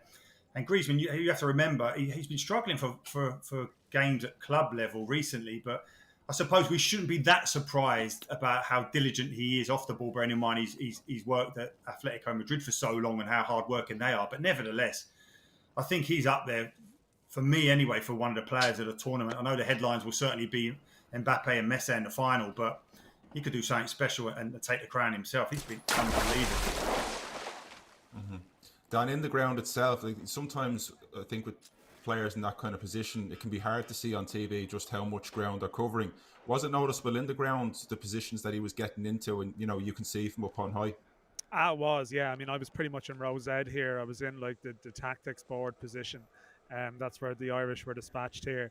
And I mean, obviously there's good and bad sides to that. You know, sometimes on the detail of various things you struggle, but it's a little bit more like the overhead shot. I mean, very close to that. And yeah, I mean, even when you have the head down working at a point, like, yeah, sort of two different intervals in the second half, I just looked up and there he is making a block in the defensive area, even at 2-0. Even at 2-0, that one late on.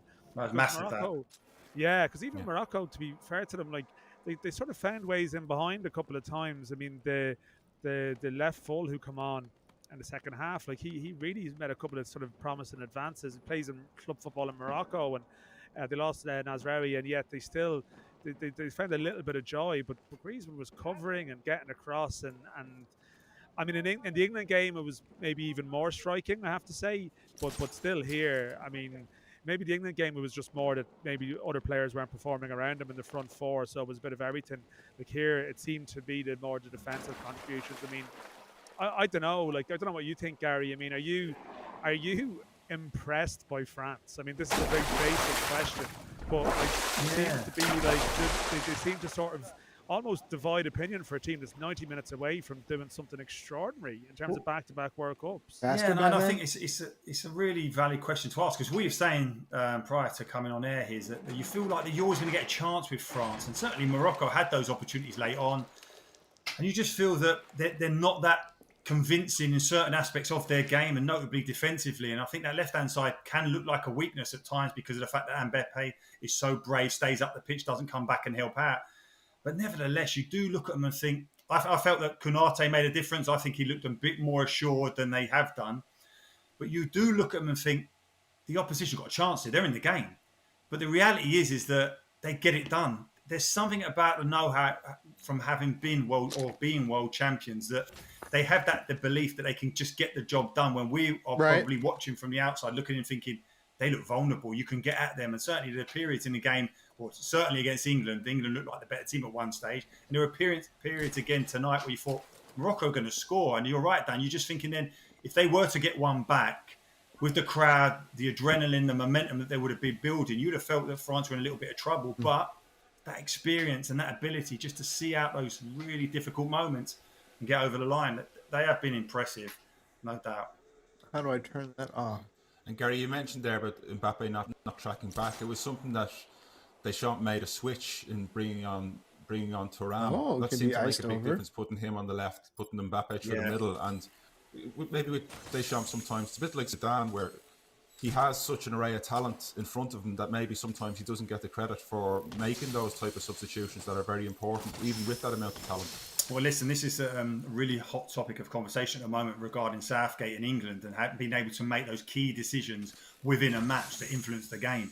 And Gareth Southgate, talking about being in World Cup semi-finals before the finals of Euros, has looked at someone like Deschamps and said, well, listen, what has he been doing? What is the difference? And you're quite right, Aidan. That was a key decision, because it just looked like that with Morocco having to chase the game, they're going to compete more men forward. It looked like they were getting a little bit exposed down that left-hand side. And we know that's a weak side for France anyway, in a team that has so much talent. But that little bit of an adjustment and just bringing Thuram on the left-hand side, putting Mbappé through the front, just settled them down a little bit and just allowed them to get a little bit more control and certainly that threat. And then you see the bits of skills that Mbappé produces. I mean, wow. When he gets in those tight areas, he is electric. Mm-hmm. Dan, you've seen Mbappé a couple of times in this World Cup now. Are you more impressed by him as it goes on? I mean, he didn't have his best game against Morocco, but again, produced a moment that just finished the game off. Yeah, I mean, it's a strange one. Like, he was, in some ways, he was involved in more big moments tonight than he was in the England match. You could say, you know, like, he left his footprint on the game a little bit more. I mean, at the England game, did something.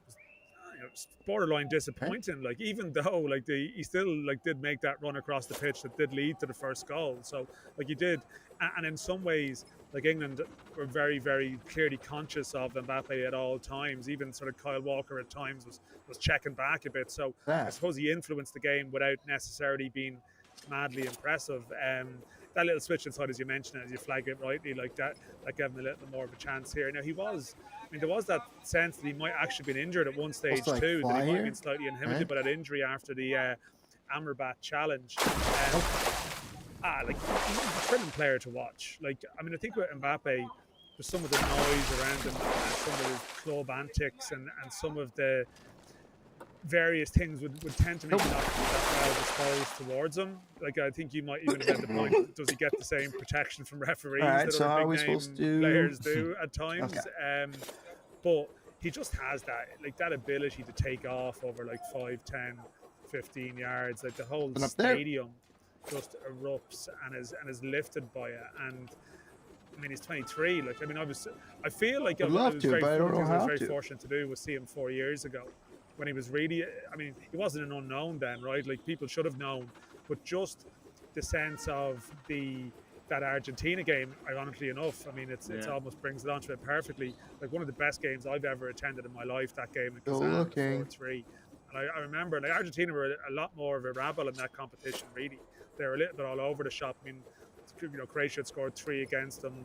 They found a little bit of luck to get through. And when you think that people talk about France in that competition as maybe being almost a little bit dull in some ways, right, in terms of description, and yet they were still involved in a 4-3 when you think about it, like, you know, a sort of a iconic game. But there was one moment, like, where I think Pogba just knocked it like a 50-yard ball over the top. I have no idea. And Mbappe just had the chance to get the afterburners on, and it was incredible. It was incredible. And you still always believe he can burst into that.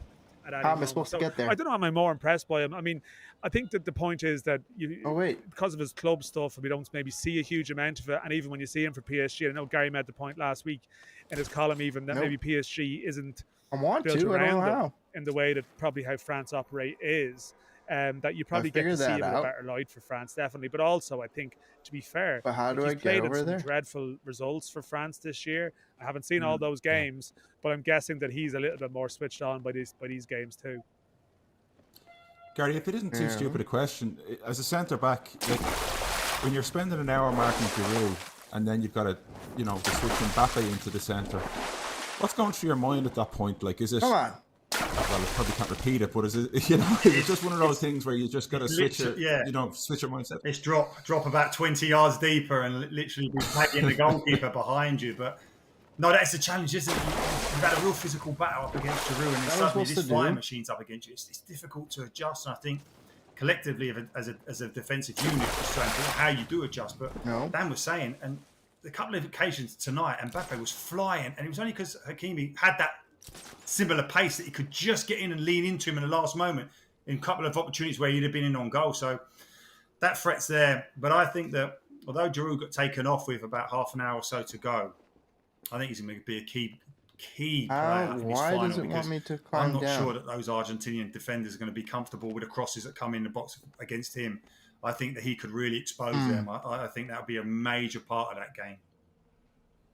Mm-hmm. How do you see it going, just having taken in the two semi-finals? Argentina were probably more impressive than France were, but at this remove, how do you see it going? Do you know what, Aidan? It's one of those where you're kind of looking at the game, you're thinking, okay, there's a weakness there, they can exploit it, and then you counter that with another argument. Certainly you're thinking about Alvarez, Messi operating in that advanced right-hand side, running in behind the French fullback. I think they can get a lot of joy there. Of course they can.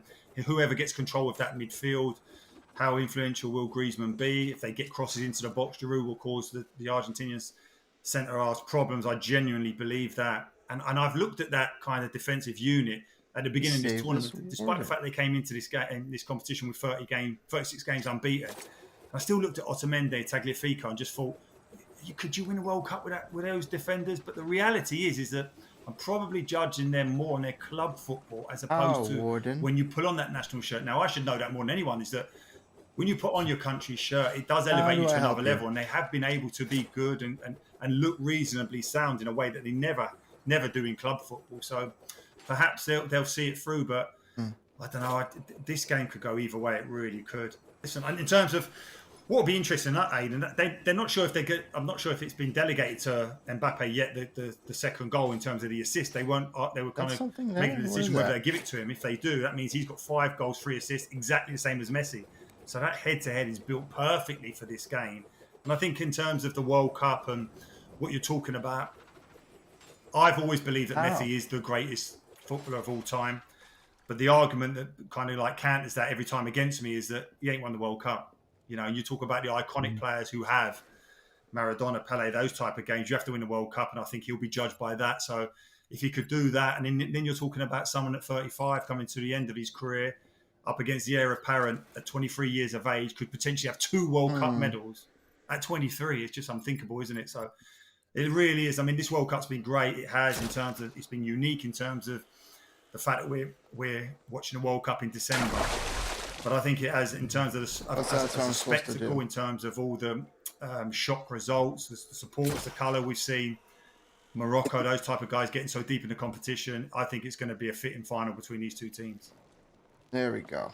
And can you call it at this stage? Are you gonna figured it out? Is it too early? Will you change your mind as the days go on? I think I'll dissect it over the next couple of days and try and work out tactically what each one will do. Because if you think about it, the Argentine coach has changed it quite a lot, hasn't he? He's played different formations at the back, in midfield, and I think he stumbled across the fact that Alvarez over the likes of Martinez has made a massive difference to this Argentinian team in terms of giving them that real energy up front, which at the same time then allows Messi just to walk around. And I've never seen, I mean, this is why I'm in awe of this player, and as the greatest ever in my opinion. The guy can walk, and sometimes not even walk, just stand still, and he just creates havoc around him by doing it. He is unbelievable.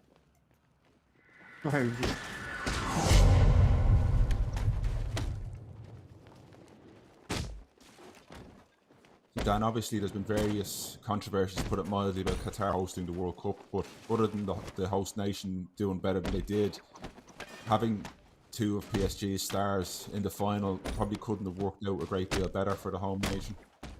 Yeah, I think so. I mean, I think the fear that they all had when Argentina lost their opening game, of course, was, I mean, the stat for a team opening their losing game and going far is grim. In fact, I mean, I remember writing it myself. Like Spain are the team that have managed to do that in recent memory.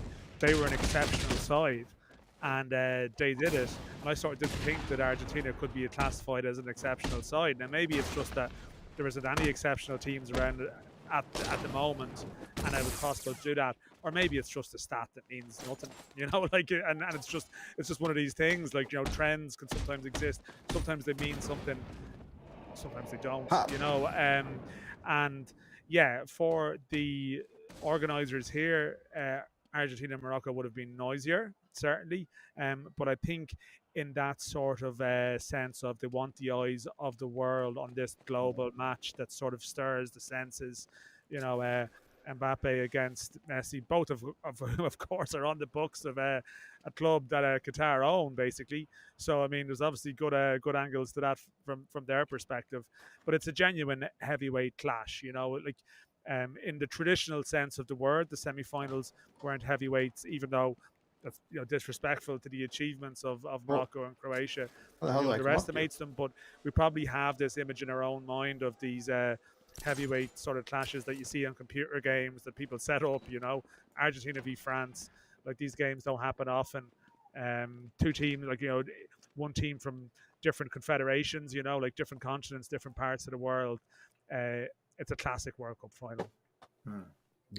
Yeah, no, it should be very much one we look forward to. Even, Gary, just before we let you go, the third and fourth place game, they're not normally worth a great deal, but Morocco and Croatia will probably be two countries who will be probably going for it just for the honour and glory of winning their final game of the World Cup.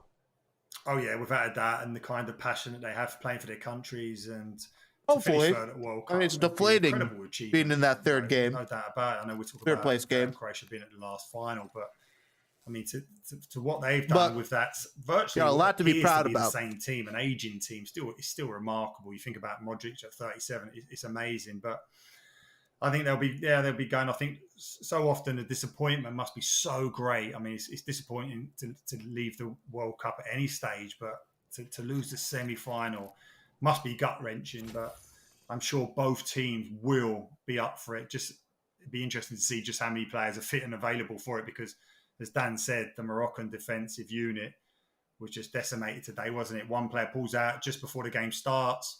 The captain just in the first half, a third defender out of that defensive unit at half time. So they're up against it. But as Dan said, those guys who come in done remarkable, and I expect Croatia to do the same. Whoever gets that chance to play, I'm sure they'll be desperate to do well. Gary, can I just ask you, I mean, not to overlap with what we've talked about previously, who have you enjoyed watching the most at this World Cup? Like, what's been the get up off your seat moment? Well, I think the biggest things in terms of getting off my seat has been the shocks throughout the tournament, Dan. You know, the underdogs really upsetting the kind of the normal order as such. I've thoroughly enjoyed watching that. In terms of players, Griezmann, I've really been impressed with him, as we said earlier, of course. But I was just saying to Aidan there, the thing for me, I've argued this my whole life since I've seen Messi play, that I believe he's the greatest player of all time. But the problem you have is that you always have the argument counted against you, is that he hasn't won the World Cup. And you feel now that he could potentially do that and cement that iconic status as the best we've ever seen, well, certainly the best I've ever seen.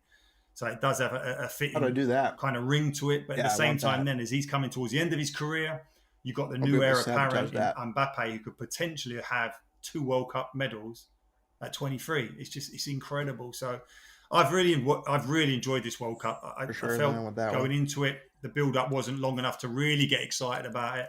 But as soon as it started, and notably, Dan, as you said, that defeat, the Argentina, you felt, wow, this World Cup's up and running now. And they showed unbelievable character and togetherness, because at times you've looked at that Argentinian setup in previous World Cups and just felt, are they a collective? Are they kind of like all really digging into play against each other? Or are they... I know there's Messi as an iconic player in their team, but was there other players who wanted to be the top man? It looks like they're desperate to do well to bring that trophy back to Argentina, as France will be as well. So that's why it's such an amazing final this weekend. Right, like we've had this point, like, you know, all politics is local and all football is local. As the Irish fan in you, do you watch this and take anything from the competition? Is there any encouragement from some of these underdog performances? Is it relevant? Is is it deflating? Like, you know, what's your sense watching it? Do you think Well, how do I we're say closer? We've never been further away. Well, you always feel, Dan, when you're not there, you feel so far away. And you were saying about towards the end of the game tonight, and there was a bit of a solemn acceptance on those Moroccan fans that it was over. Yeah. And I saw there were shots of the crowd. You were saying how it came across in telly. There was shots of like women in tears, young boys in tears. Oh, maybe I gotta shoot it. What it immediately made me think of was, as a 16-year-old, and I was in tears when we lost to Italy and Schilacci's the rebound, because you feel at that moment in time we could beat Italy, we'd be in the semi-finals of a World Cup, and then anything could happen. You know, it's those type of moments. It's all about momentum in these competitions. And then, of course, you fast forward all the time, those years later when I'm playing, and you lose that penalty shootout, and you're in tears again as a grown man this time, because of the fact that you felt if we won that penalty shootout, we could potentially have, you know, South Korea in the quarters, potentially Germany in the final. You know, we would have fancied our chances. So I've looked at that, and certainly from afar watched those supporters and the heartbreak and remembered it. But at the same time, I'm looking at it and thinking, we have to be at these tournaments. City. You know, we have to, the green, our colour has to be there. This World Cup's been amazing in terms of the noise and the colour. And you're thinking, yeah, can you imagine our fans there and the noise and the colour that we'd have there? So I think certainly as a retired player, I would expect that all our lads are thinking, we have to be there. And all our coaching staff, all our supporters think it, but certainly those people who have got the ability to get us there, this must have really fueled their fire, because playing for Ireland is the dream. Of course it is. But it's always playing for Ireland at a World Cup. That's the dream that I had as a kid, watching those guys in 1990, those pioneers. But I think these players now we have, and anyone who's potentially going to be around in 4 years' time, that has to be their desire. Absolutely, Gary. That's been great. Thanks for joining us in the World Cup throughout the tournament, and a belated happy birthday for this week. You mentioned 16-year-old in 1990, so people can work it out. Yeah, give the game away there. People are going, is that all he is? He looks a lot older now. The old hair's gone. Thank you. I thoroughly enjoyed it. It's been great talking to you guys, and although we're not over there, it's been great talking to Dan and hearing all the stories. So I thoroughly enjoyed it. Thank you both. Thanks very much, Dan. We'll be back later in the week to preview the final. Thanks as always for listening. Subscribe wherever you get your podcasts, or watch us on YouTube or independent.ie. Thanks. Boom. Been off this fire. Been interesting listening to these takes. Getting ready for the World Cup. Oh, where is?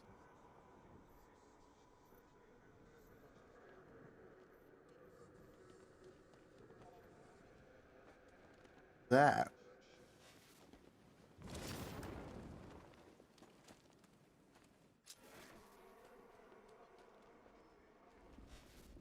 I don't think that's it. Here.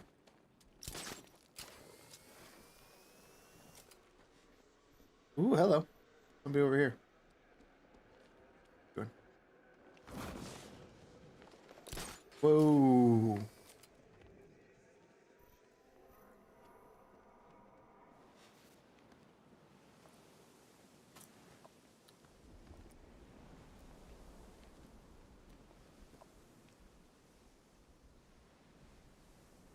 Just got a key card.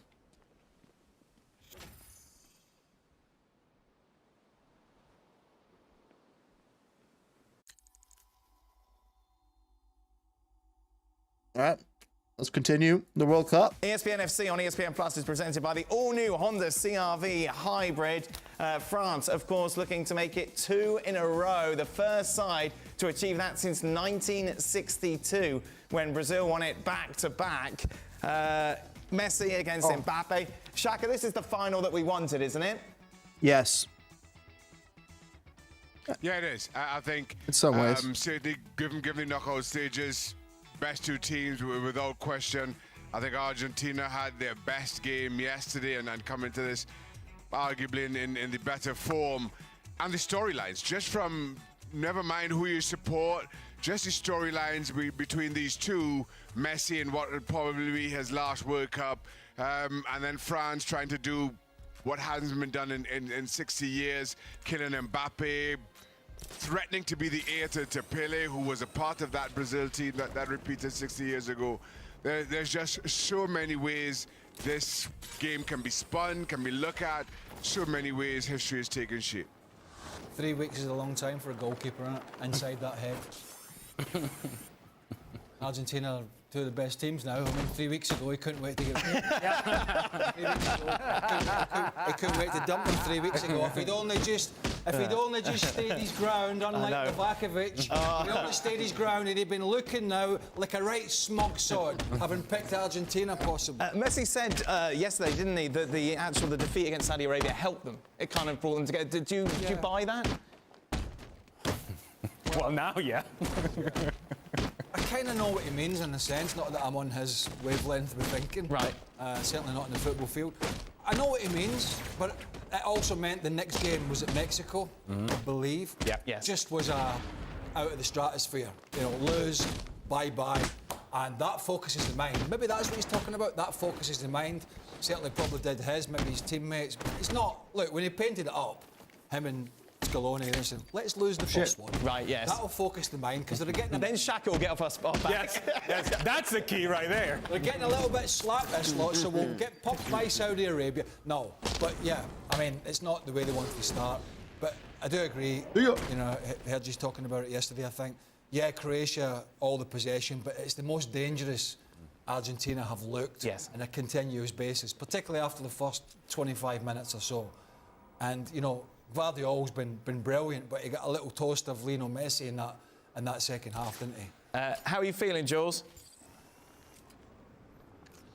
I'm really excited, I have to say. It's gonna feel long between tonight, Wednesday, and Sunday, of course. And I think you can make a case again for either team to win it. You can call it 50-50, 55-45 if you're more of a Messi guy or a Kylian guy. It doesn't matter so much. I think they're two teams that haven't been playing great at times, as in terms of style of football, but collectively have been very, very strong. Part the Saudi Arabia game for Argentina and part the Tunisia game for France, of course. But for the rest, when needed, they showed cohesion, they showed structure. I think they showed a lot of ruthlessness. There's an edge to this Argentina side, of course, with Otamendi and Paredes and De Paul and those kind of guys. I think there's an edge a bit as well to this France team. Oh shit, there is. That pushes the game slightly differently, but we talked about the winning mentality. And also, this is Messi's last ever World Cup match. And I think this is the end of the story for the greater of all time. And then Kylian is still at the beginning of his story, so it's going to be an incredible game. And while we think of this as Kylian, Mbappé, and of course Lionel Messi, it is 11v11, right? And so you have to look at the balance of both groups, but it's impossible not to focus on the fact that whenever we have thought of Kylian Mbappé pitching a fit at PSG, part of that reason is that he wants the role of Lionel Messi, right? That he wants that profile.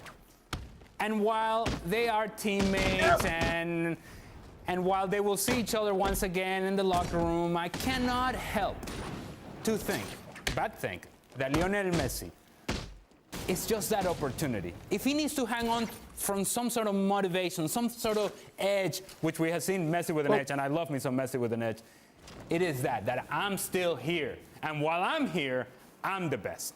While I'm here, my teams are going to win. While I'm here, you're not the guy just yet, Kylian Mbappé. I certainly hope that Lionel Messi takes that approach, because Messi with an edge has been better than we had expected. We have seen a lot of that in the knockout stage. That bad boy Messi, Argentina wins with bad boy Messi. I think Mbappe's going to have a look at his tracking back, though. Right. In the final. Yeah. And I know what track and do some. Sorry? And do some. Yeah, well, maybe one and a half. And I get it. They're looking for that breakdown, and then they get out quickly, and the fullback's committed. However, is it Molina? Molina? Well, it will be Molina, yes, that will be matched up. So if it's Molina, who has got like 6 batteries in his back and just never stops, then it's a game of bluff between him and the Mbappé and the fullback. And I think it's going to be intriguing, because they got a lot of joy. Morocco down the French left, the Moroccan right today, particularly in the second half. And then he realised it, Didier Deschamps, when he brought Thuram on and stuck Mbappé through the middle so he didn't have to track. So there's lots of little subplots. I'm presuming Rabiot and Upamecano, if all being well, will come back in, you would imagine, even though those guys today did particularly well. So there's lots of little subplots. But the biggest subplot is, of course, Mbappé and Messi. And the other thing is, why did Messi play as long? Guys, speaking of that, it's Messi. I was actually... How do you guys feel like they're going to get along in the locker room post World Cup? Per se, Mbappé beats Messi. Do you think Messi will hold it against Mbappé? Mbappé will be part of the instrument of that undoing, so to speak.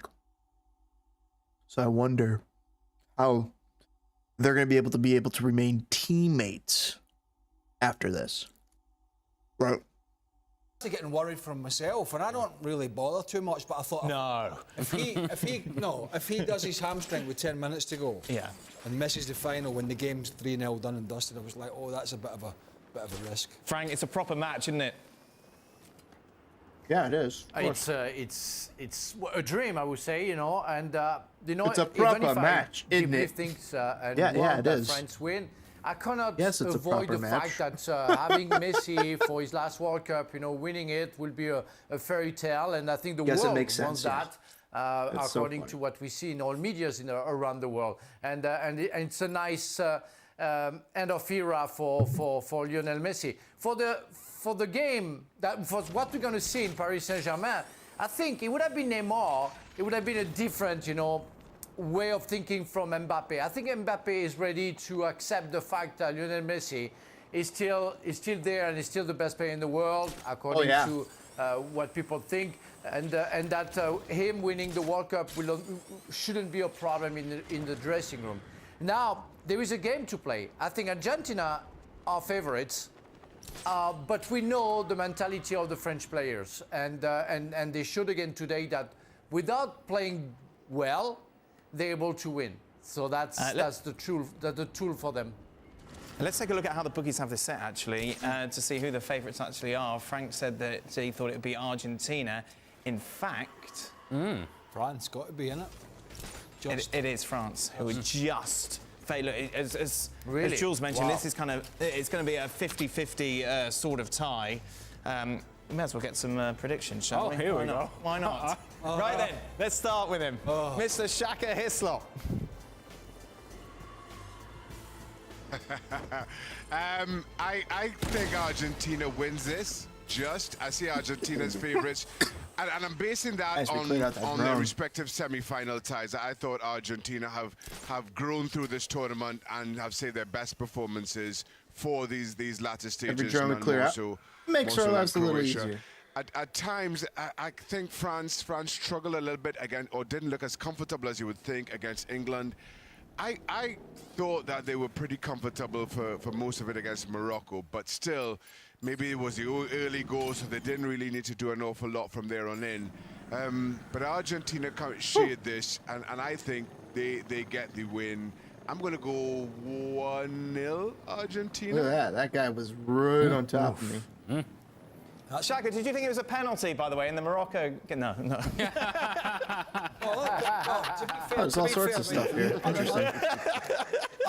Other people did. Lots of people thought that was a penalty when they played the ball. Why we bother? Sometimes it's don't know why we bother. I might as well switch the bloody lights out asking questions like that. Right, get on. Can help it. Yeah, we won't do this one yet. Frank, what's the score going to be? Wow. I don't know. I see a draw, and I see it's going to extra 1-1. time. Yeah. And maybe 2 penalties, and but I will put Argentina winning on penalties. Double bluff. Double bluff. Wow. Your appearance money will go down, obviously, Frank, if France wins. So understandable. He's looking after himself. He upset when he was here in Morocco, apparently. He's now upsetting the French. In France. Yes. That wasn't good. There's no end to this man. Jules. Two Argentina votes so far. Well, I mean, I'll go for France, of course. 4 years ago, France won 4-3, as we said before. In Argentina with Sampaoli was a big mess, to be fair. Oh, this is I think Scaloni brought a lot of structure, far more balance, solidity defensively. But I think the way Argentina play could also suit France, and I think France would be very happy not to be the favorite, to be a bit the underdogs, and give them the ball and then see what happens. With Messi, Rabiot will be back, Upamecano probably as well. I'll go for a 2-1 win to France. That seems... Ask me about that Morocco penalty again. And I'll give you a freaking answer. Quite a few people thought it was a penalty, apparently. The world. To be fair, we're just canvassing the wrong people. I've got a better idea. Why don't we just hire them? They can come in here and talk about do that. Right. I digress. I'm sorry. He's not. The good thing is that not sorry. The good thing is that you let it go, though. Sorry. I'm not really. I didn't even reply to the message. My heart says Argentina for the great story that we're Lionel Messi. But genuinely? Yeah. Well, because I've never. I mean, we're talking about Ronaldo, right? Obviously, he's the other player. I think Ronaldo has scored some of the greatest goals, different goals, headers, overhead kick, all these different variety. But no man in our lifetime, and I never, to be honest, I've only seen clips of Pele, and I definitely saw Maradona, but not as much as Messi. No man I've ever seen do what he does. And I don't mean in the Croatia game yesterday, I just mean in a generalisation for 10, 15 years at Barcelona and now at PSG. What a way it would be to finish his career, certainly at international level. However, I'm not... And there it is. However... That's a little sensitive moment there. That was special. You had me for a second. Listen, I felt it. I've no hankies. Give me one of those chippy experiments. Give me one of those. There's no plastic flowers. There's no limit to the budget flowers. Let me wipe the tears away. However, I'm not here for sentimental claptrap. Oh no! Really? The French can cut you open by playing through you, and the French can cut you open by whipping balls into the box with Giroud. They've got more than one way to do it, France. I think they've got more in their armoury, and I just feel they're going to steal the glory away from Messi in Argentina. And I'm going to go for France by 2-1. While the obvious key for Argentina is having Messi fully engaged and having Messi impacting the game in the manner in which he did in the semifinal, defensively, the key may just be don't allow Antoine Griezmann just to float around, and I don't think Argentina will allow that to happen. Frank just mentioned some of the names that will be in that midfield for Argentina. Those guys cannot wait to kick the backside of Antoine Griezmann all over the field and make this about physicality through the midfield, not just floating around and getting on the ball and being able to turn and then find the next ball. I don't think Antoine Griezmann will be given that freedom from Argentina. That will give the ball to Argentina, and I think Messi takes over. And of course, CONMEBOL heart. I do have some sympathy for the CONMEBOL heart. I'm taking Argentina 1-0. That was sick. The Rottweiler look about. Yeah, that's it. Rodrigo de Paul, Leandro Paredes, all of those guys. Very much so. Just quickly. I've got a bit of that Rottweiler about me today, but you asked me that question. I know, it's burning. Today. There we go. Jules, are you swapping in Mbappé for Messi if you get the chance? You are, aren't you? Swapping Kylian for Messi, you said? Yes. Nah, Paris born and bred forever, you know, there's no chance. I would not swap him for anybody. Thanks for watching ESPN on YouTube. For live streaming, sports, and premium content, subscribe to ESPN+.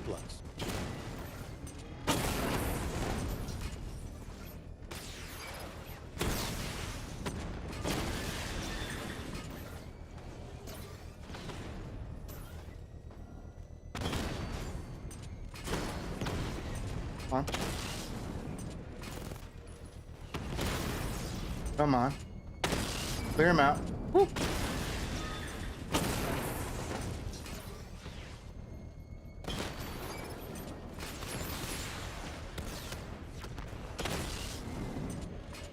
These guys just come out of nowhere.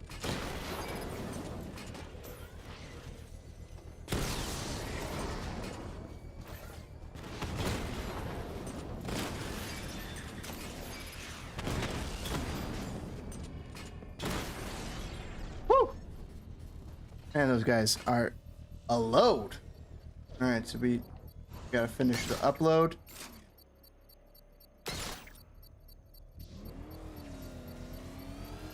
There we go. I know how to do it. Oh. As we continue on the domination. I've got one question for you before we dive into this. And it kind of comes back to one of the players I wanted to highlight a lot, which was Antoine Griezmann. And I know I've mentioned him earlier, but I think for me, there's a three-way split right now in terms of the golden ball potential winner, the best player at this tournament. And I know these are normally decided before the final game anyway, but in an ideal world, it might all be up for grabs between these three players, Kylian Mbappé, Lionel Messi, and Antoine Griezmann for the title of the best player at the World Cup. But right now, if you had to pick right now, which the voters normally have to do anyway, so I can test you, starting with Nigel and working clockwise. So Nigel, who, and you can pick someone other than those three, but who would you say has been the player of the tournament so far? I would have to say Griezmann. I really have. I know people. It's a good question. Who has been the player of the tournament? To look at the best player and say, I think Messi. He's the best player. There's so many hidden gems that you don't see and understand. And for me, when you look at Griezmann, what he's doing for this French team, how really and truly he's been the secret 007 for this French team. Griezmann for me is the one. He's not getting the glory. Good shout. Yes, he's getting the assist, but all-round play, everything he's done has been absolutely sensational. And when you take into account the mud situation that he's in at Atletico Madrid, our producer's team, I don't know why he supports Atletico, but they are absolute. We'll leave it there.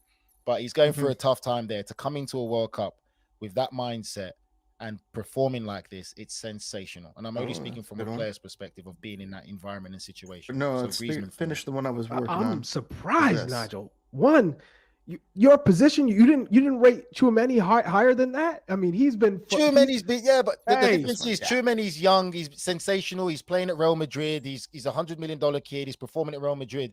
Griezmann's coming from a very tough situation at Atletico Madrid where they've been doing poor domestically, poor in the league, and you look at how he's performed and Joao Felix is performing for this World Cup, and they haven't performed like that for Atletico. It's such a tough mindset to come in that environment and going into a World Cup and just performing like that. It just shows strength of character and the quality of play. Be tough.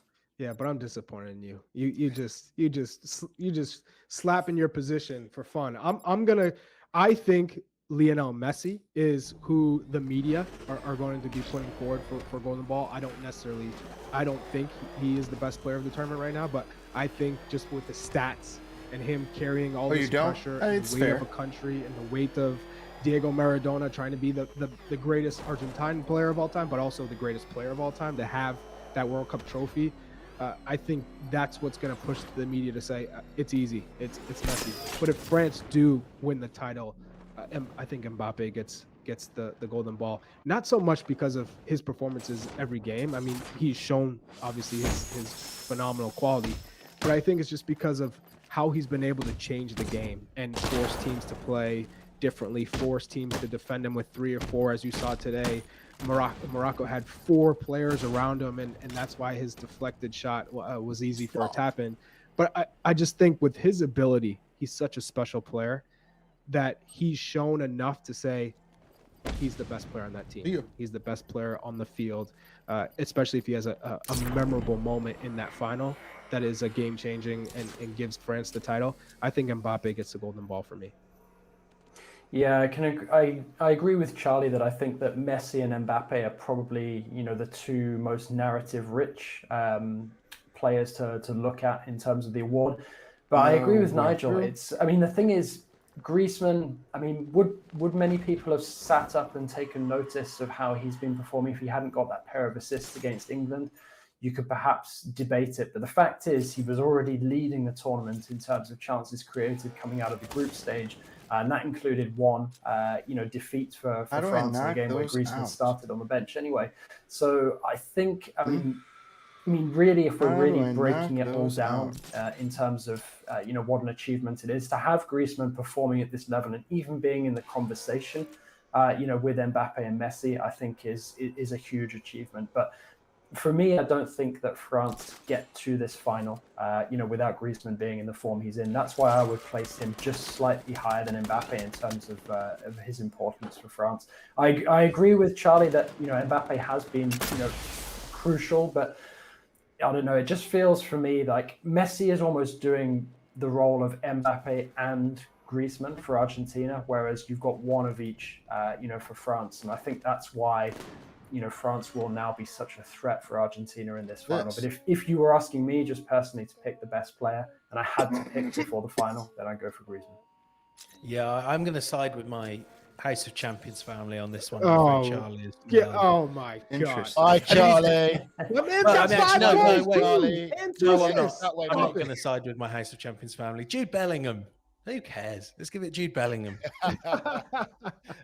Right. We will have a full preview pod on Friday where we're going to dive deep into the matchups. We're going to look at every angle of this Argentina versus France game. But maybe we could start with a few initial thoughts. I know where mine are. Mine are squarely focused on Theo Hernandez. I thought he was, from the moment he scored that goal onwards, I thought he was a real problem for France, especially, admittedly, Hakim Ziyech and Achraf Hakimi are going to ask anyone questions, aren't they, playing at this level? But can Theo Hernandez slow down the likes of McAllister and Messi and who knows, maybe Di Maria? JJ, having watched that game, with a little bit of an emotional investment, where are you thinking you need France to improve if they're to beat Argentina? I think we need to see more of that defensive grit and determination, that ability to dig deep, put everything on the line. I think there must be a temptation to, perhaps hook Hernandez, especially if France get into a leading position and maybe try and go for that flat back four of central defenders. Because let's not forget, Koundé has been playing at right back all tournament, but he is a central defender by trade. You also have to wonder if Upamecano comes back in after that. I have to be honest, I think Konate sort of lends himself to being more of a natural partner for Varane than Upamecano. Upamecano's looked quite jittery, so perhaps he'll be an unlucky victim of that illness that befell him just before this game. But I'm still going to go with my pre-tournament prediction of Argentina winning, but I don't think it'll be a comfortable win. I think it'll be, by a goal. And to be honest, I could easily see France grinding out a win by 1 goal as well. It's really that close. I'm going to need a couple of days to stew over this one properly. But I do think that France need to continue, this good run of defensive form that they've built up, if they're to stand a chance of beating Argentina. Charlie? He's still stewing. He's still hurting about seeing the odd one out. It's all right, Charlie. You get over it, mate. You got thick skin. Yeah, I got the thick skin. All right, I'm going to go with France. France win this because you look at those matchups and sure, to me, if Morocco had somebody who could have that end product and this one was a hard one, wasn't it? They got in those good positions, but Ziyech was rubbish when he got into the final third today. He was just rubbish.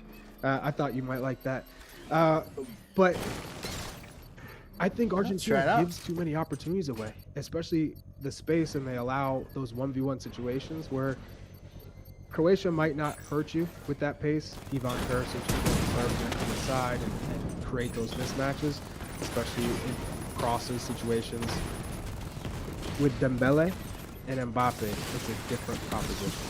France can concede possession. They can invite you in. They can say, hey, sure, today was poor from them overall with the possession, but today in the final they could say, Argentina, come.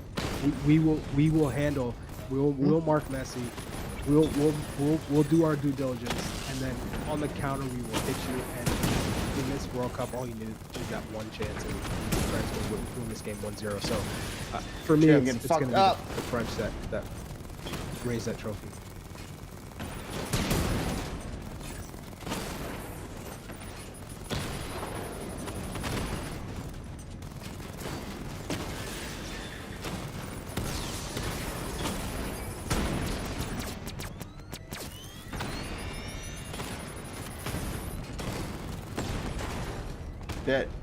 Damn, that's too hard. Oh, so I could do a drone hack and get a guy on my side? That'd be huge, but might not be able to do that one. All right, guys. I'm getting close to I'm gonna get close to shutting it down here. It's been heck of a stream. Just getting prepared for World Cup. Thanks for joining us here on Spit and Fire. Greatly appreciate it. And hopefully you guys are excited for Sunday, 9 a.m. It's going to be great. All day I've spent in bed, and when I had a shower, I thought, you know what, I feel all right. Watch the game. About 15, 20 minutes from the end of the game, I'm like, oh my God, I'm having a dip here. I had a big old dip, right? And I had a headache. I'm feeling a little bit cold. I'm feeling hot and cold at the same time. A headache is kicking in. Yeah. My bones are aching. My limbs are aching. Pathetic. You're pathetic. And I've still got to do another 2 hours and 54 minutes of the show. Are you complaining already? No, I'm looking. I'm clock watching. You're clock watching. Do you know when you're struggling? You can't be clock watching. You know, Come on, we'll bring you you out of struggling the in a hole. game. You know, there's about 10 minutes left. You're running around and you're looking at the clock thinking, that clock ain't moved. Yeah, but That's what it feels like. Yeah, now. but I think that I'm looking at the clock thinking I've still got 89 minutes left. I just started. I'm I'll be blowing okay, it matey. already. I'll be okay. I mean, look, it's a lot. Look, I'll pull through. I always do. Always manage to find a way. Find a way, get it done. Yes, yeah, like elite managers. You're not Gareth Southgate tonight. I'm not. No, I need. No, but I'll be fine, matey. I'm more Deschamps right now than I am Southgate, where we call him. Southgate Gareth. Southgate, where we call him. How are you? More importantly, I'm great. I'm in Good. great Yeah. spirits. Well, I listen, mean, you're going to have to carry me tonight. I'm all right? I that's do that every night. That's a good sign. I do that every night. Keep That's carrying. not a Keep problem. going. Keep going. Keep going. Yeah. We watched the game. Yeah, we did. It was they gave a good go, didn't they, Morocco? Does it hurt a little bit? Does it sting that you're seeing France in a World Cup final? No, thinking I'm over that. That could have been England. Yeah, I'm over that now. I mean, when I first came in here, I said to Rufa, we could have been, could have been us here. But that's it. It's over. I've done. I have to say, Morocco. They must be so proud of what they did, because actually the best team tonight was Morocco. They put France under a huge amount of pressure. Huge amount. They were great. They defended as well as they could. France, they got a little bit fortunate. If Morocco had a little bit more of a killer instinct, a bit more ruthless up top, then you felt that game could well have gone into extra time. But look, they found a way again. Didn't play particularly well. Didn't play well against us. To get to a World Cup final when you don't play well is saying something. But I'll say this now: if they play like that against Argentina, Argentina will win. They've got to improve. Who's the favourites, do you think, going into this World Cup final? Well, based on what I've seen, look, France. Mbappe's, there's no doubt in what the boys got under the bonnet. We saw flashes of it tonight. But over the last two games, if you just come down from Mars and you say this is one of the best players, if not the best on the planet right now, you wouldn't be able to pick him out. Like, is that Mbappé? Yeah, or Griezmann, right? You would not be picking Mbappé, but look, big man for the big stage. The parents, it could come down to whoever, Messi or Mbappé, puts in the sort of performance that can lift the World Cup. It may come down to that. One more hit on this guy. I've not been that impressed with France. Not really. I've not come away. Yeah, but you know what I've noticed? I think you're wrong. You're right. I agree with you on that. But the manager makes changes when he sees that the game's going the other way. Like when Morocco were on top, and they played well tonight. Morocco, they didn't have the killer instinct, but he made a change in the second half. The manager, and he brought on a couple of subs. At the perfect time. They were struggling and they couldn't really get That's out. the difference between elite managers. Didier Deschamps, who's won the World Cup, he knew, I've got to make a change. This game's drifting, and I need to do something about it. He didn't wait. He made the right decision at the right time, and that's why France have got to a World Cup final. Yeah, not like Gareth Southgate. Yeah, come on. You need a bit of luck to win a cup competition. They've not been great last two games. I said, I don't think they can play like that against Argentina. This guy's hard. Argentina, they seem to have gone opposite directions, right? When I first saw France, they looked good. They looked comfortable. They were going to go all the way. Argentina, stark contrast. They looked like they were struggling. They lost the first game against Saudi Arabia. But they seem to have gone in the opposite direction. Argentina right now look like they're in the ascendancy. France struggling. One or two players. Dembele, what has he done this tournament? What's he done? Nothing. No, Mbappé last two games. There's got to be more. I know that they had a couple of injuries in the middle of the park. Not convinced with Hernandez. I think on that right. I think he gave the poor decision with the penalty away against Mount. Look, it's quite evenly matched, but on what I've seen in the last 2 to 3 games, I've got to just edge Argentina. Who do you want to win it? I mean, it's a tough one, isn't it? An England fan wanting either Argentina or France. I think that if there was to be, I mean, look, whoever wins will. I won't wake up on Monday morning. Oh, I've tried these guys before. Right? These guys are hard. So it doesn't bother me one way I think if Messi doesn't win it, I'll feel some a bit hard pain. guys here. Well, I'll be gutted actually, because he's given us so much joy over the years of watching him, and it's like the kind of, you know, it's the fairy tale. It's the fairy tale ending for him, isn't it? International football. Well, after that, you can go, you know what? I'm just going to retire. How many? I've done it all. Yeah, there aren't that many at that particular moment that can perceive to be the best players in the world that haven't won the World Cup, and the only one I can go back to is Johan Cruyff. Back in the 70s, I think at that time he was perceived, or you know, they didn't have the sort of media attention they do now. But at that World Cup in '78, I think there might have been another one as well. They would have been '74, of course. It would have couldn't really win the World Cup. So if Messi doesn't win it, that will be it. He won't get another chance, man. He's done. He's done in the World Cup. This is probably it, mate. Yeah, absolutely. Well, you can have your say. Who would you rather have in your team, Messi or Mbappé? For me, it's a tough one to answer that, isn't it? On this tournament, Messi. From what I've seen in this tournament, on one-off game, you want Messi, didn't you? Both on 5 goals. They're both going toe to toe for the golden boot. Look, Mbappé, we know how brilliant he is. He's going to one day he will go on and take the crown off Messi. What? To be the best player on the planet, he will. I thought I was wrecking. He wins back-to-back World Cup. He's scoring goals for fun. 9 goals, I think he's got in 12 or 13 games now in the World Cup.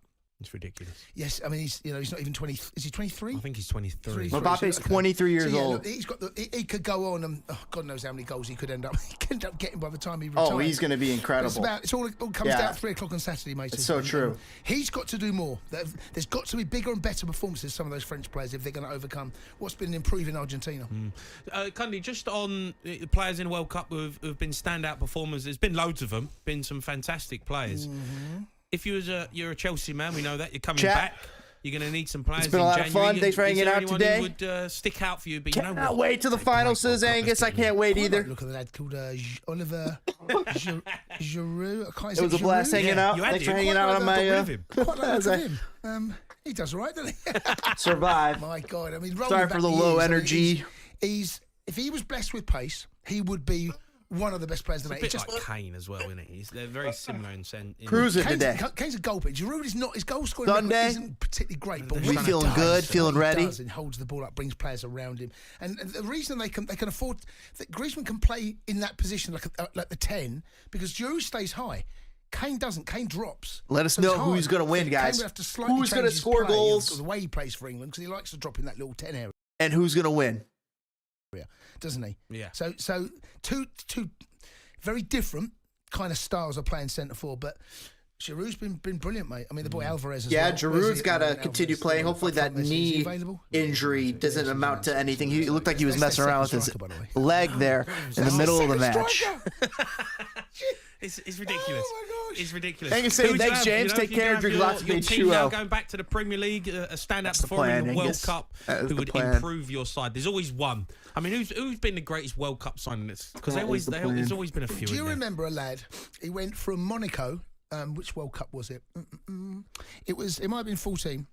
James Rodriguez, who had a brilliant World Cup. Yeah, he did, yeah. And he went from, I think, Monaco to Real Madrid. Yeah. Big money did. Never really happened for him. Ended up at Everton, not that. Yeah, it was Everton. Not that. So be very wary of spending big dough. Unless you've been watching this player, like Amrabat is a great example. He would have been on the people will know of him, right? Scouts will be monitoring. There'll be certain teams that are looking for that type of defensive or midfielder, right? Right. That might be enough to say, right, I'm convinced now. I've been watching him for the last 6, 7, 8 months. Yeah. Right. I've seen enough. I like what I see. What we see now, and now he just did it on the world's stage. If you've just all of a sudden come to your attention now, be wary. You know, make sure you do your due diligence. Yeah. All right, let's go to Adam, who is a QPR and Moroccan fan. All right, Adam. Afternoon, gents. Evening. How are you? How are you feeling? You must be proud of the team, the nation. What a journey. You know what? Being raised in London, and always being of Moroccan heritage, coming from that background. Not a lot of people knew what we were like on the map. Nobody people probably heard of us, but not in footballing sense. I feel like this World Cup done it. This World Cup put us on the map. This World Cup, it showed you that sometimes it's bigger than football. At times we had the whole world rooting for us. I mean, Morocco made it farther than Iceland did in that Euros, and what this was more than just a Cinderella team, guys. They made it to the Final Four. They were there with teams like Croatia, Argentina, and France, and Morocco. It's quite an achievement. And it's been a great journey. I thought it was going to be a fairy tale when we'll beat France, but almost was. I'm upset, but I'm more prouder, and like so much has been like they've impressed us, and I can guarantee you, every single Moroccan throughout the world, they can say the same thing. Nobody expected us to get to the semis. We're optimistic, but come on, we're realistic at the same time. Semis was no way. So for us to even get this far, being the first African team, making history, and for me, this has been the best World Cup, and I've witnessed since 2002 is my first memory of a World Cup, and this one here goes down in history. For sure. I have to say, a couple of weeks ago, I had a chat with Jay saying the team that's impressed me most, and this is before he got past the court, was Morocco. Just the way you went about your work. Good team, well organised, well so coached. Defensively That's the thing that struck me, sound. how well coached. I mean, that manager's going to be very well coached. And you got to remember that gaffer only came in. We've only had him for about 8 games. That's right. But you can still end up third place team. You can still be the they third fired best their coach like after the USA game, right, Angus? Right, team in chat? the world. You know that in itself will be an achievement, but you know what? I think a lot.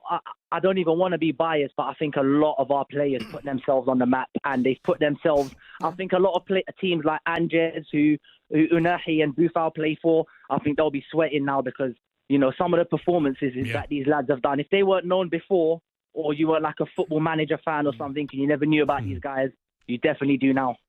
Oh, they're going to be getting some big name moves. Well, the guys who already aren't at big name clubs, but they'll be getting some moves. Guys, it's been a blast. What a World Cup. It continues, and for the final 2 games, we got the third place game and the final, both at 9 a.m. Central Time on Sunday. Excited to see it. Thanks for joining us here on Spinfire. It's been a blast streaming with you guys. We'll catch you guys on the next one.